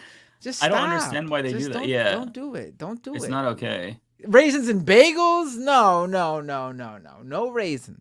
I'm fine. Okay, you know what? Raisins are a problem. snack I'm actually food. fine with that. Why not put fucking cheese doodles in a bagel? Why not throw some fucking cheese doodles in your rice pudding? It's a snack food, okay? Okay, so the next one is from me from Philip Schwartz, $2. Trans rights. Thank you so much. Yes, absolutely. Trans rights always. Andrew S. The recent Alex Jones meme was hilarious. Him eating leftist ass. I love how he posted that. Like, he posted like a serious quote of himself, like, I will eat your leftist ass. And everybody responded like, oh, wow, you're an ass eater. And he's like, no. I mean, like, I will literally engage in cannibalism, not that I will. That's what the quote is from. He originally was talking about eating his neighbors. He's like, I'm just going to be completely honest with you folks. If it came down to it, the apocalypse, whatever, zombies and all that, I would eat you. I would eat you. I would eat my neighbors. Kind of thing. And he's like, I will eat your leftist ass. Yeah. Yeah, it was really funny because I don't think he realized that saying eating ass meant something different. They're turning the frickin' Alex Jones gay. The quote didn't hit the way he wanted it to. So it was very funny. Yeah. Hey, straight people can eat ass too, just to be clear. And they do. Right? Yeah, they do. Oh, that's true. He could have been talking about, leftist ass of the opposite sex, right? That's true. Well, he's a chaser, so we should also add that. But Right. 180K Chen, $5. Thank you so much. Just caught up on political vids. Was behind due to Final Fantasy VII Rebirth. Awesome game. Exceeded my expectations. Hoping Dragon's Dogma 2 does the same. Co-signed 100%. I'm enjoying Rebirth a lot. Exceeded my expectations. Thought that the first one, the remake, was kind of mid, but I didn't grow up with the original, so it wasn't necessarily nostalgic to me, but I'm really enjoying this. And Dragon's Dogma 2 looks fucking amazing. So, yeah. Hope it's good. MC, $10. Please change the subject. Done. You're welcome. I don't know what we were talking about then. So subject was changed. You're welcome, friend. Yeah. You're welcome. Your $10 worked, obviously. Yeah. ABS, Anonymous Bastard of Society with $5. Hey guys, I seem to be in the area of a tornado storm. Oh, damn. Pray for me. Keep up the great work, guys. Man, well, you better take care of yourself. If you need to, take shelter. I don't know. Like, what are you supposed to do? Hopefully you have prepper buckets. You got to get that Tim Pool prepper bucket combo. Yeah. Sure, the macaroni cheese with broccoli. I saw that. Yeah. Yeah. Praying for you. Yeah. But seriously, though, hopefully everything's okay. That's pretty worrying. Yeah. We have this. I don't see Bill a message. Haverchuck with I think he deleted his super chat and then resent it with maybe he misspelled something. There's another one from him coming up. Okay. Oh, nice. Typo double super chats. I don't know if deleting it brings I don't know if he gets a refund on that first one, but he gave me one anyway. Bill Haverchuck, thank you for the super chat. Regarding John Cena, first of all, I want to say before I read the rest of his post here, if you are sending a super chat based on a very specific thing that we mentioned earlier in the show, what Bill did here is fantastic. Please Yeah. Let us know Good the point. context. Because if he just put hashtag I prefer release the Coyote mystery. versus I like Acme, the guessing game. I would have been like, what the fuck is he talking about? But regarding John Cena, now I know exactly what he's talking about. So here we go. Bill Haverchuck, regarding John Cena, hashtag release Coyote versus Acme. Yeah, John Cena is in. He stars in that that Warner Brothers movie. Oh, you'll never see Acme, it. a Coyote versus Acme, that Warner Brothers is going to completely delete and never release in order to get a tax break. And from what I've Same heard, thing with Batgirl. Yeah, but unlike Batgirl, I don't get that. Like, you already spent the money making the film. Right. Well, Well, I've heard Batgirl is really bad. That's why it's not. I heard the opposite. People in the industry were like, it was amazing. Michael Keaton basically plays like Daddy Batman and raises her, and it's all super awesome. Everyone who worked on it loved the project. Really? Okay, so and wow. like Coyote versus whatever Acme, they apparently had finished filming, so they were about to start post production. Whereas the Coyote one was like 95% finished. Like it was ready for right. Maybe that's what I release. heard. Right. Yeah. But according to what I've heard, the Coyote versus Acme movie is fantastic. For people, this is WB, right? WB Studios. Yes. They're Warner the Brothers idiots Discovery. who just released the Suicide Squad game that bombed, and then they're like, actually, we want to do more live service games instead of single player games, which it defies all logic. But I mean, okay. Yeah. I think that if you are going to do this, if you're trying to get a tax break on something like this, then the product that you're getting a tax break on, that's unreleased, should become property of the state. It should become public domain that anyone can watch and enjoy, and that's that. I mean, you're going to get a huge tax break on it. Just the studio. Hey, so yeah, and that way, either they do that or they are forced to release the movie. I think it will be leaked. I don't think this one's gonna, quietly go away. I think And to be clear, it's not just the tax break, which is like, it's a bit, but it's not enough to try and justify their decisions. It's also because they're pulling the plug on certain properties because they don't want to go through with the entire. You have to pay a lot more money to release it. You have to pay like almost double the budget in advertising. You have to plan for international markets. You have to apply to the Chinese market and make sure you have an edited version that like adheres to their standards. So for those two projects specifically, they calculated it would save them more money to just cancel it altogether than continue the process down the road. But it's so foolish. This is a movie based on Looney Tunes, though. It's gonna do good. Like, you don't need to do all that. You don't need to do much, honestly. You don't gotta do much. This is a Looney Tunes movie, a mix of animation and live action. People love that when it comes to the Looney Tunes. I mean, you spent all that money on Space Jam 2, which got terrible. I was about to use that as an example of why people don't love these movies. Well, Space Jam, the original Space Jam is fantastic. Space Jam, it is. I will stand behind that. Not even just like nostalgia factor. It's a fantastic movie. Obviously, fantastic soundtrack. Yeah. No, it's a great movie. Space Jam. The first Space Jam is an amazing movie. I haven't seen it since I was a kid, and it was my favorite movie. I don't think it would hold up.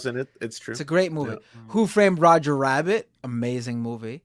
People love these sort of animated live action mixed movies, and when you got John Cena and you got Looney Tunes together, it's gonna. You don't need to sell it much. I mean, just release the goddamn movie. So stupid. Next one here from JCast, $5. Thank you, JCast. I work with Haiti refugees, kind, hardworking people. It pisses me off how not just French colonization screwed Haiti over, but also the U.S. and Citibank. Yeah, it's really sad, and I'm still like shocked. I mean, I'm not shocked, but I'm just like taken aback by how quickly the Haitian immigrants that were here were sent back. Like, remember the viral photos of like the border patrol on horseback that looked like they had whips, but it turns out they weren't whipping them or some shit.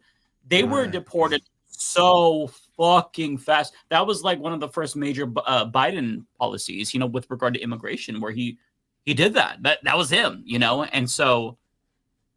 Yeah, it's sad. It really is sad. Do not come. Do not. Yeah, come. It's just, we're such a fucked up racist country. Brian B with a super chat. Binder's shirt goes hard AF. Thank you. I appreciate it, Brian. Yeah, let's see your shirt. Glad you like the shirt. Oh yeah, what's it say? They Live shirt. Shirt. They Live? Oh yeah, dope. Oh, very cool. Yeah, that's a good shirt. Yeah. Wow, That's I like good. that. Yeah.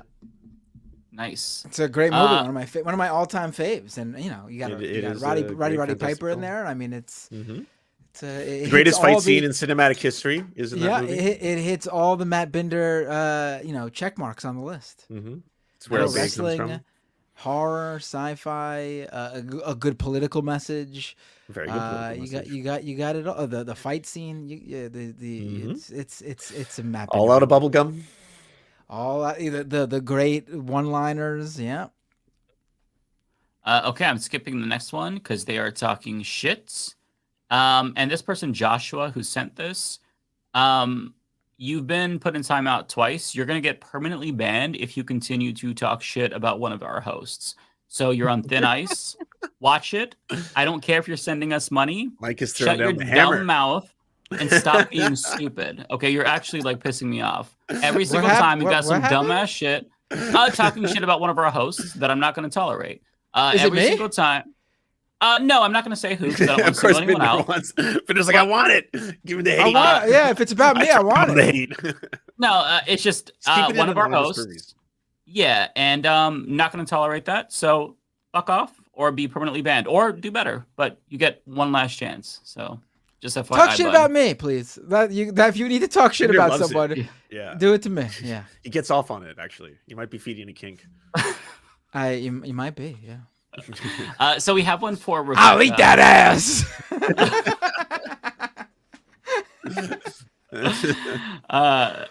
Okay. Tara might have actually already banned them. Thank you, Tara. I appreciate that. Yeah, I don't want the negativity and the stupidity. Like I'm fine with constructive criticism, but that person is just being a dick, and I don't like that shit. So fuck off.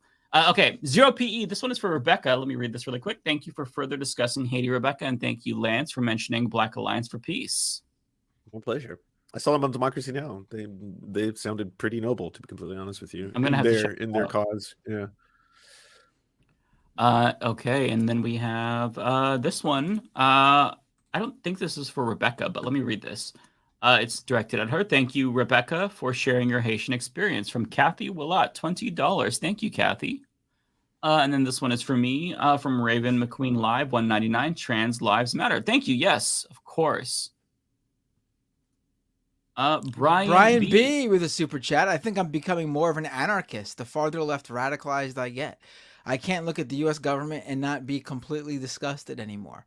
Yeah, if you're gonna become an anarchist, make sure you're a leftist anarchist and you don't become like a anarcho-capitalist or something. Those aren't anarchists, though. Those aren't real anarchists. No, No, the real anarchists are leftists. Yes.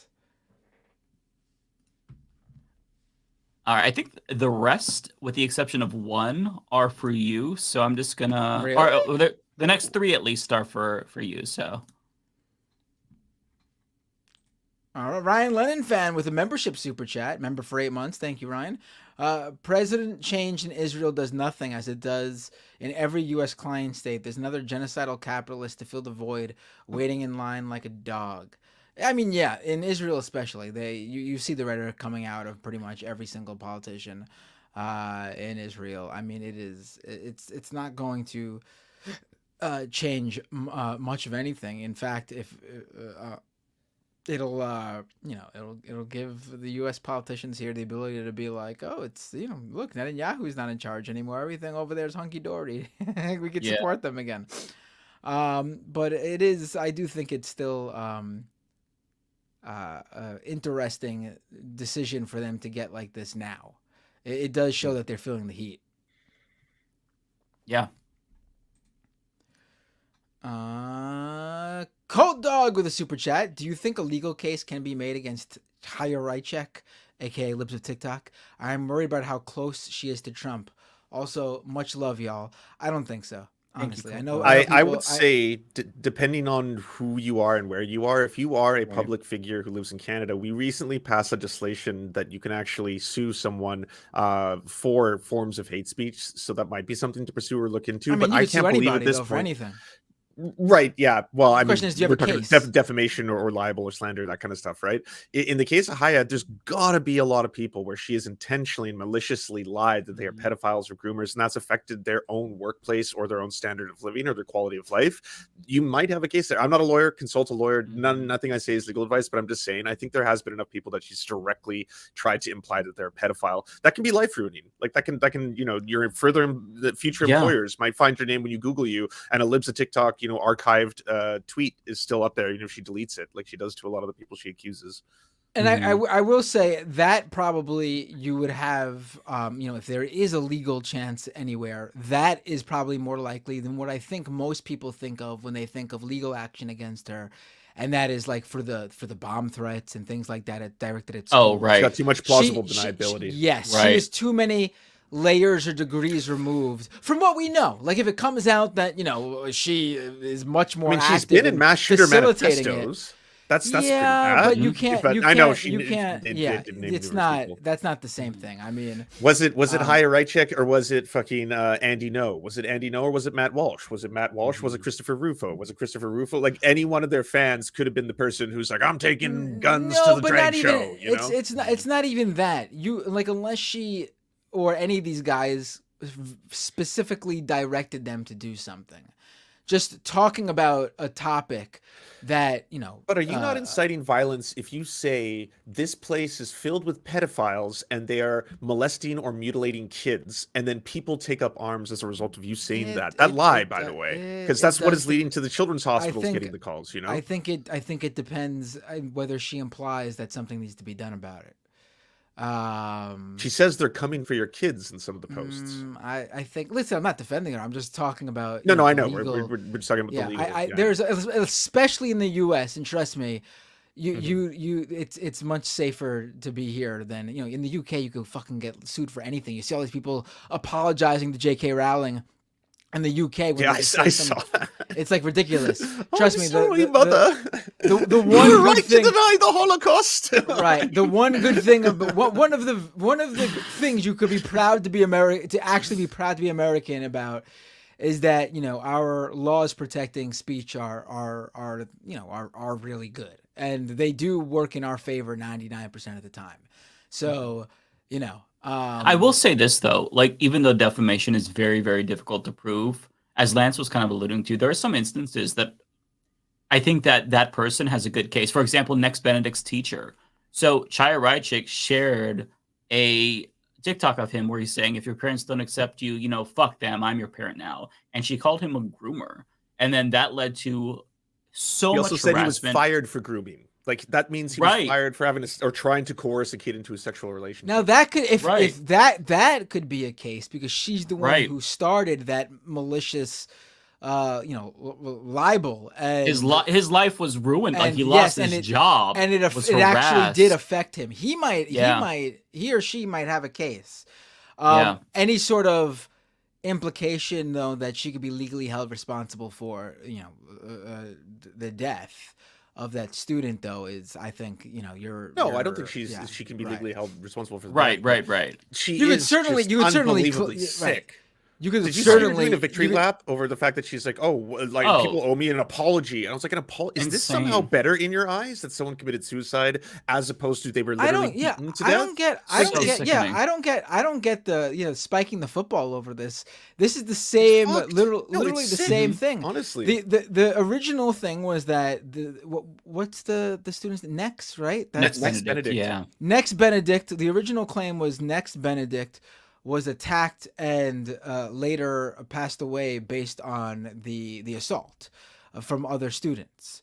But now it comes out that no, the Next Benedict just committed suicide the next day. I mean, it's just as bad. I'm sorry. It's just as bad. Oh, yeah. It's disturbing to try and flip this as a win in some way, or that you're owed an apology. It's like all the same things remain. Like there was an incredible toxic culture of bullying trans people. You specifically target a student that Next was fond of, by the way. Like there's a lot of the contributing factors to this. It's not that you literally told someone you should probably go and like attack the specific person, right? Where that's actionable, sure. But in this case, like, why in the fuck is she part of the school board trustees? Like the media advisory council for the library or some shit. What the fuck? Yeah, it's so unhinged. And and there's also that report from the Washington Post that said that states that enact these anti-LGBTQ plus laws, they see more than quadruple in bullying. And so, like in that state of Oklahoma, the governor had signed a law forcing trans students to use the bathroom of the sex that's listed on their birth certificate. And come to find out, Next Benedict was actually a trans male. He used he, they pronouns. And so he got into this confrontation in the girls' room with people that were bullying. So we don't have all the details, but maybe it's the case that like him going into being forced to use the bathroom that he didn't identify with led to the bullying. I mean, this is a situation that could have completely been avoided, but the fact that he committed suicide doesn't necessarily change that climate that was cultivated by the adults, you know? So it's just, it's so sad. And the fact that she did that victory lap. Disgusting. I mean, yeah, I just want to, I see people saying that, Chaya Raichik is responsible. Listen, I think she played a role in everything that went on in there as well. Clearly, she played some sort of role based on the harassment of the teacher that apparently was a major, pillar of support for Next Benedict. And then that teacher left and, Next Benedict didn't have that anymore. Certainly there is a role played. We are discussing legal liability. And I think it's pretty clear based on, at least what, we're not lawyers, but based on what, right.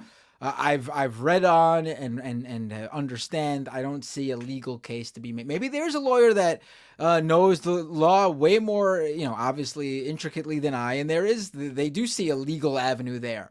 But I don't see an obvious legal case here against Chaya Raichik for this specific thing. I'm not saying that because I'm happy about it. It just is what it is. It's the truth.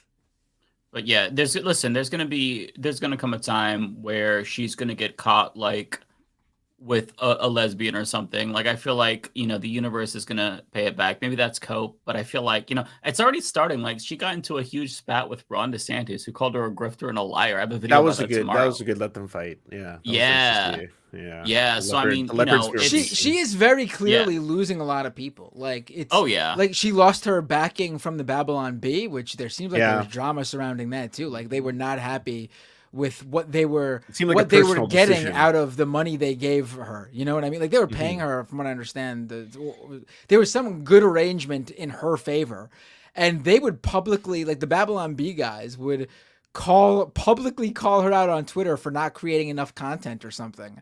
And it was like clearly not a positive relationship between the two. I mean, listen, I thought it was great. I mean, you get what you deserve paying this woman to create this anti-trans content. I mean, but I'm just pointing out that she's burning bridges wherever she goes. If you didn't know and didn't see it in the Taylor Lorenz interview, she doesn't spend a lot of time doing research or work. She doesn't know at all what the fuck she's talking about. She's not smart. Like, listen, each of these conservative grifters, these right-wing influencers, they all do have a talent that has enabled them to do this very specific thing. Like, we can talk about the Ben Shapiros and the Tim Pools all we want, but they do know how to do what they do very well. That's why they've been able to it's a very specific talent that's basically only in this one very specific lane, online personality media and stuff, online talking heads for the conservative. Hey, Tim Pool's a rock star. Come on. He's got a successful music career on the side. But, it's and Ben is a rap star, right? I mean, Alex Jones is a great. Alex Jones is a great example. The dude is a very talented broadcaster. There's no doubt about it. He's a very. I hate that he makes me laugh. I hate. I know. He's I one feel of the worst guilty. I'm just like, I'm ashamed of myself. She doesn't have any of that. She's not. One of the least charismatic humans I've ever heard. Yeah. She's not quick. Painful. She doesn't have charisma. Yeah. She doesn't have speaking ability. No. She's not witty. She's not, she's like good at research or able to dig in, or she doesn't have like connections, sources to do scoops. She's got nothing. She's someone who fell into what she fell into what she's doing. and she has done nothing to actually live up to the expectations that her own audience sets for her. Mm-hmm. Like, you know, she's just like, all of her stuff is just people sending her stuff. She's done no original work herself. It used to be easy though when it was just like chaos, right? She could just be like, this is a groomer, this is a pedophile, this is a groomer. And eventually people are like, yeah, you can't do that. Like, these are not literal child molesters. This is just like a teacher saying they're gay. That's the whole video, you know? Right. Yeah. I mean, someone said, what were they expecting? They were expecting a conservative influencer, the likes of, you know, Charlie Kirk, or what's his face, the former Project Veritas guy. James O'Keefe. James, that's what that's definitely what they expected. James O'Keefe, and they got cat turd. they thought they were gonna get the one of those types that owned the anti-trans lane for the online right, and instead they got this absolutely boring, talentless loser, honestly, who can't even speak to what she supposedly believes in. Yeah, which is amazing. Mm-hmm. Yeah, you love that that's your opponent. They're very stupid, haven't thought about their own worldview, can't articulate specifically why they think that trans people shouldn't exist. It's honestly like a gift to us. And last week, just seeing the damage control from Chaya Raichik and the Moms for Liberty after their disastrous interviews, like they cannot defend their positions, let alone can they even like articulate what the fuck their position is. So that is like one thing working on our side, or really not on our side, just on the side of like humanity, right? Yeah. Same thing with Aiden Ross accidentally snitching on the tapes and walked away in Romania. That's just like the worst people in the world are sometimes just so silly that you're like, oh, okay, now I believe in karma a bit. There seems to be some cosmic alliance happening here. Right. Sometimes they checkmate themselves, and you'll love to see it. We got a lot of that this week. All right. So the next one is from me, from Sir Gerbil with $5. Thank you so much. The Baileys must have become radicalized by TikTok to make Chuck Schumer call for regime change in Israel. Does no one get this? You guys don't remember this? I don't get it. I'm sorry. Chuck Schumer has said before that he makes all of his political decisions based on what he thinks a fictional family that lives on Long Island called the Baileys would want out of their representative. Look it up. This is it is a hilarious story. Chuck Schumer thing ever. I know. What would the Baileys think?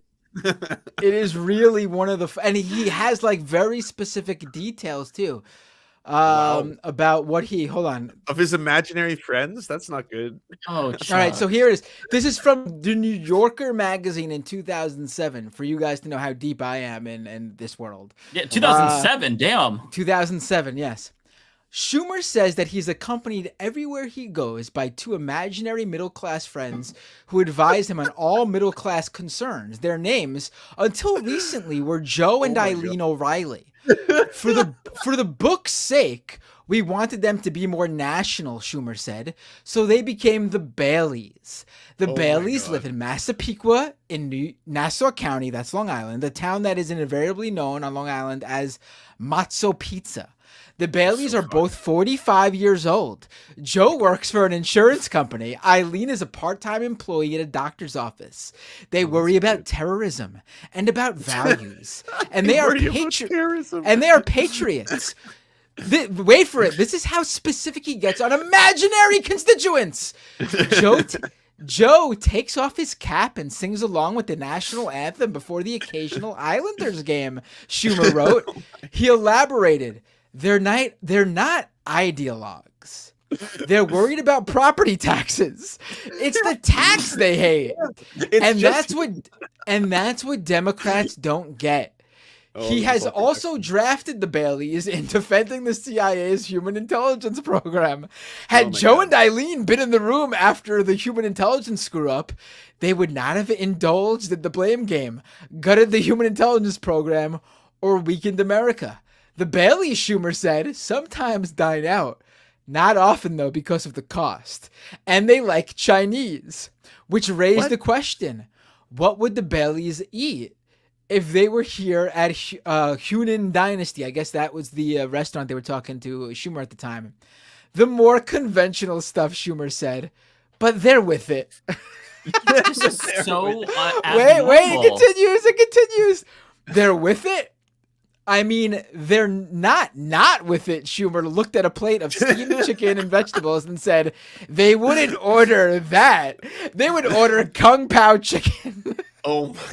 It was suggested to Schumer that he is a little bit weird. He acknowledged this to be true. They're real for me, he said. I love the Baileys. What? That is not okay. As swing voters, Schumer said, the Baileys were very anti-Hillary when she ran in 2000, but they voted for her in 2006. He went on, they like Rudy.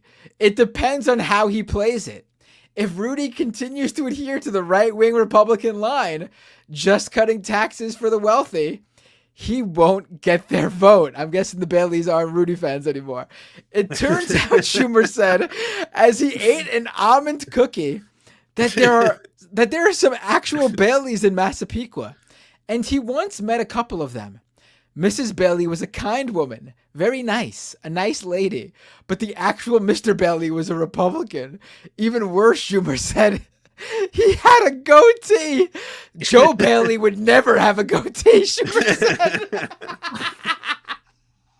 said.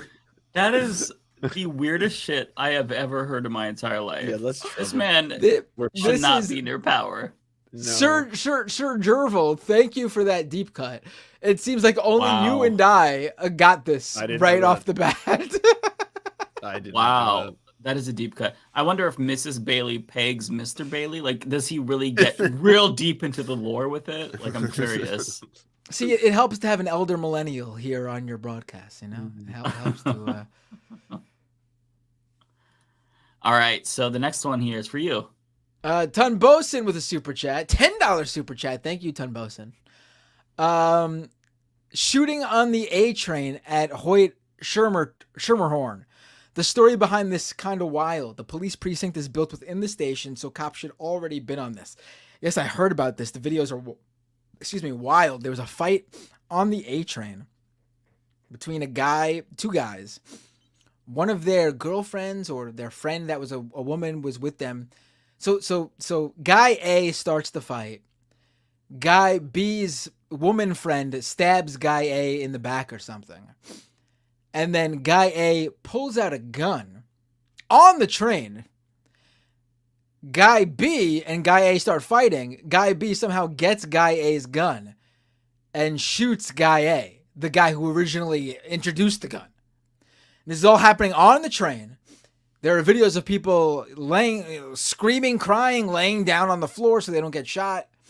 It's horrendous. And the point here is that, like, the point of bringing it up on this show, so it's not just like a local news story, is that, remember Kathy Hochul and Mayor Eric Adams working together to put more NYPD officers in the subway stations?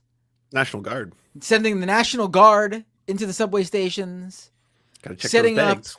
Setting up bag checks.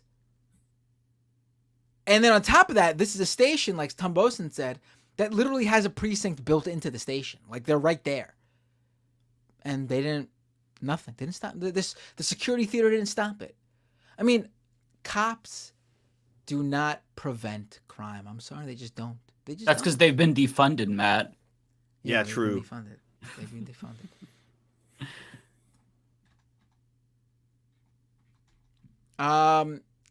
Tom Boson with a follow-up super chat.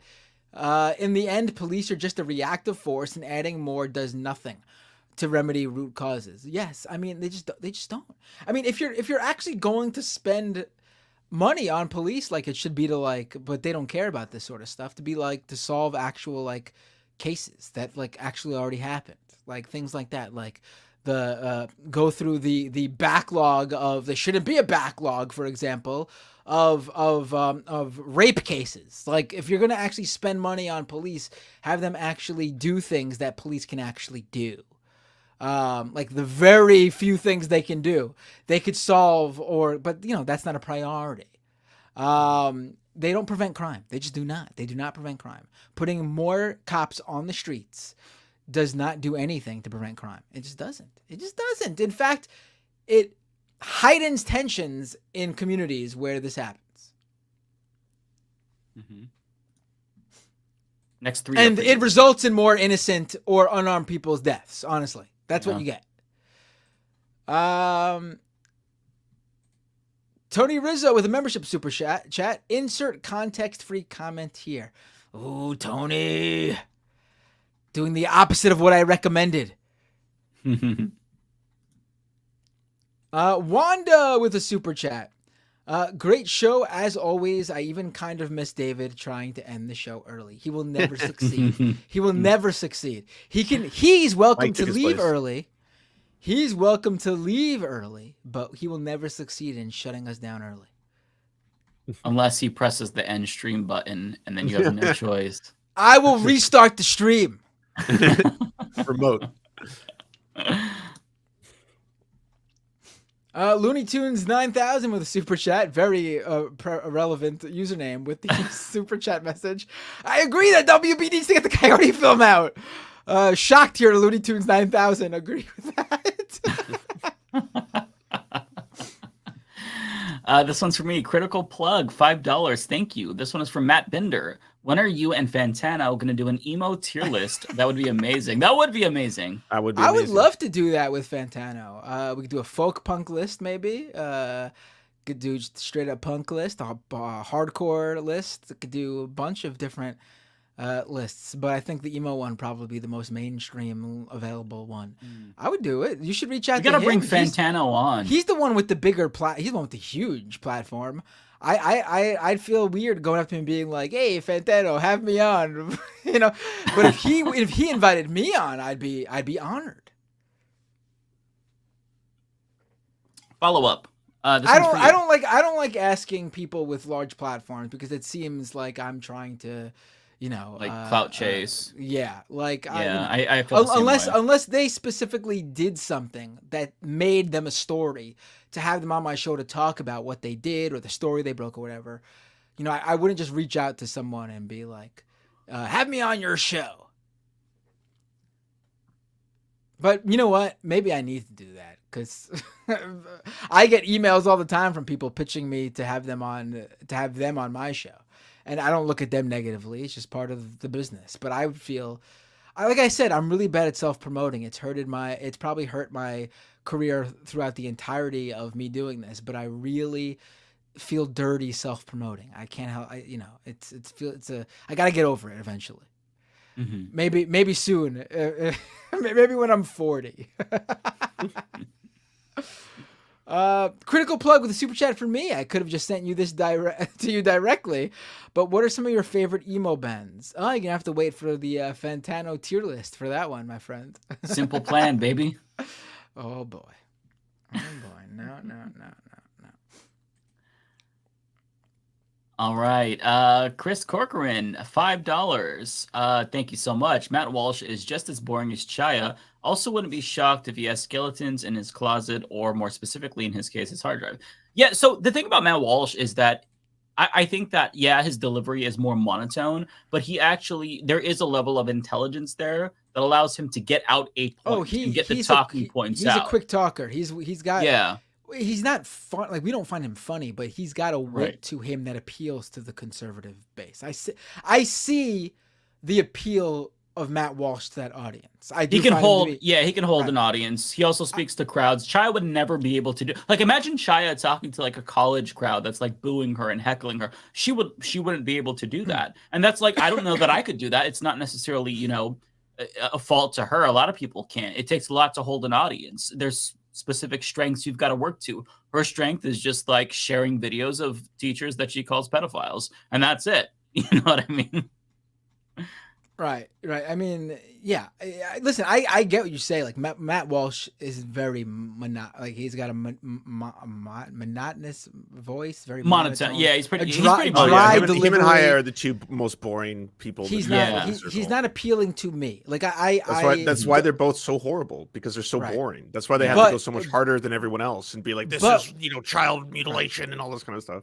Yeah. But with that said, he does have a wit about him that Chaya Raichik does not have. She has no. Yeah, there's nothing. She's like one of these 90-year-olds on Rumble. I don't think Matt even has with a podcast. I give Matt nothing. Yeah, honestly, there's a lot of bigots who are also entertaining to me. Donald Trump, Alex Jones. No, he's not entertaining. He's not entertaining. I'm not saying he's entertaining, but if you look, if he's put on the spot, even if it's not a great answer content wise, he's able to talk his way out of things in a good speech. I guess when he was caught in a lie on Joe Rogan, he was like, "Media Matters is going to have a field day with this." And right? Yes, that's higher. Raichik would say. She would be like, "We're a nation of truth, and I believe in truth, and this is true."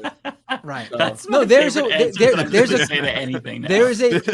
quickness about being able to do that, to just basically get off of the topic that he has that she doesn't have. Like you saw it in the Taylor Lorenz thing. She could have easily just swatted any of these topics away, moved on, but instead she just sat there like a dolt. And she takes herself too seriously. She overplays the victim. There's no humor. She's a charisma vacuum. She's like negative charisma. And that's why she thought, okay, she built up this huge Libs of TikTok platform, and then she came out, she revealed her face, and she's like, now I'm going to be famous. And it was like, who? What? No, go back to posting the queer people. That's like, we don't give a fuck about you, lady. What the fuck is this? That's true, actually. She hasn't been able to convert that into a different career. Yeah, she wanted to be a podcast host. I don't know, a fucking actress. Who knows what she wants? But nope, get back to posting TikToks. That's all we want you for. Calling people pedophiles. That's it. Yep. You do you. That's your strength. Okay, the next two are for you. 0PE with a super chat. Matt, please tell me you remember Schumer's frat house from a few years ago. He lived there with another congressperson, and New York, maybe you meant to put. I'm not sure. It was nasty too. I don't remember Schumer's. What is with Schumer? I don't remember Schumer's. I do know that every graduation he attends, he tells the same speech about not going to study abroad because of a girl he was interested in or something like that, and that didn't work out or something. He tells the same speech at every single graduation he goes to. That's a long-running Schumer thing. But the frat house, I don't recall that one. The Real Alpha House, seen in 2013. Dick Durbin? That's the person he lived with? What? Don't know. What looks and feels like the most rundown frat house on campus is actually the Capitol Hill home of some of the most powerful men in Washington. Welcome to the Omega House, joked Dick Durbin, who is the second-ranking Democrat in the Senate. Remember, this is 2013. This is where I've lived for 31 years, boasted Chuck Schumer, the Senate's third-ranking Democrat. It's hard to believe half the Senate Democratic leadership lives in these conditions together, but they have for decades. When Rep. George Miller, Democrat in California, the third roommate and landlord, came in the door, he immediately ribbed the senators as deadbeats. You guys get the rent from them? Asked Miller. The house is so legendary that it inspired the new television series Alpha House on Amazon. What? I don't remember this, actually. Yeah. I don't remember this. Bayphoto says in chat that Chuck Schumer still uses a flip phone. I believe that. I definitely believe that. Friends, I got to take off. I got to take Chico out. I love you both. I'll see you. Love you. Take care. Thursday. Yeah. God bless. Bye. We are down to our last two. So this one is for you. The next one's for me. Celeste. Thank God for music. Casey Musgrave's new album is dropping at midnight. Any new music y'all are looking forward to? I don't really, listen to music that way. Like, my favorite band is dropping. No, I just sort of peruse whatever's out there, and when it comes out, it comes out. Or I don't Mhm. really wait for release dates. I don't listen to whole albums usually. I'm the same exact not way, like that. actually. Not like that. Where like if I discover an album, I'll listen to it if I like a few songs off of it. But I'm not like, oh, this album is dropping, I gotta listen to it right now. Yeah, I'm the same way. When I was younger, I would be really excited for like certain releases, like, oh, there's a Right. new Kanye or Nicki Minaj. Now I just kind of like, I'll put on what's popular on like Apple Music and just let it play. And if there's something I like, I'll like add it to a playlist. But yeah, I couldn't even like name a lot of the artists that are in like my playlist. I just listen to it and I recognize the song. Every once in a while, there'll be like an R&B artist that I've been following for a while, and it's like, okay, I'll check out their album. But yeah, I'm just like Matt. Oh, thanks to the Serfs TV for rating me on Twitch. Hello, Whoa, Serfs TV viewers. that's a big channel. If you're unfamiliar with what we do here, it's a show called Leftist Mafia. We talk about I love doing this every week, just like I love pretending someone got kicked off the show every week. We will beat these jokes until they are dead into the ground and keep beating them. I mean, they are already dead into the ground, and here we are still going with them. Okay, Evan Christensen with $4.99. Thank you, sir. Frustration is understandable, but no politician is irredeemable except Republicans, because your opposition today could be an ally tomorrow. I think I kind of disagree. I think that there are politicians that are irredeemable because they have such a big impact that like it's not like a regular person where sometimes we'll fuck up. Sometimes I'll say something mean to somebody, but that's John not Fetterman a is big irredeemable. consequence. John Fetterman is irredeemable. Right there you go. Yeah, but I'm sorry. What they vote on done. policy of immense consequence, and like what they do sets the agenda for the country. So I feel like, yeah, it's just everything they do is magnified because they have so much power. So yeah, I think that some are irredeemable. John Fetterman being probably the best example. Okay, well, you know what? That is it. So the last thing over to on do... Twitch, hold on. Over on Twitch, I do have Hypervisor subscribe for 1 month at tier 1. Thank you, Hypervisor. Aussie Kami Plant Later resubscribe with Prime subscriber for 7 months. Thank you, Aussie Kami Plant Lady. Go on more shows, Binder. Spread the lefty good news. Haha. I would if you have a show you watch, doesn't even have to be a politics show. I feel like I'm a pretty entertaining guy all around. But any sort of stream, show, podcast, I don't care. I'll go on anything if they would like me to, if they invite me. So just reach out to them and say, hey, you should have Matt Binder on the show. All right. Do we want to rate Cosmopolitics? Oh, who should we rate? Cosmopolitics? Is that who we... Yeah, she's on. Mm-hmm. She's good people. Let's see. I'm looking for Cosmopolitics. Hold on. Is she on? I don't see her. What's going on here? Yeah, she's on. Oh, there we go. I do see Cosmopolitics. Yeah. Hold on. Don't click that raid button yet. Did we already read everything? Already making sure that we got everybody. Don't want to leave anyone hanging. All right, folks. This was the show. I had a lot of fun. It was a great episode. Anything you want to promote, Mike, before we go? We're ending early, so I feel like we got a minute to promote our stuff. Yeah, everybody go check out my new movie. It's called Dune 2. It's playing in theaters, but yeah, that's it. Oh, you're the guy going, Lisa Lagayib! Yeah, I am. That's me. You're Javier Bardem! I also designed the Wormussy bucket too, so I'm gonna promote that. No, I'm just kidding. No, I don't have anything to promote.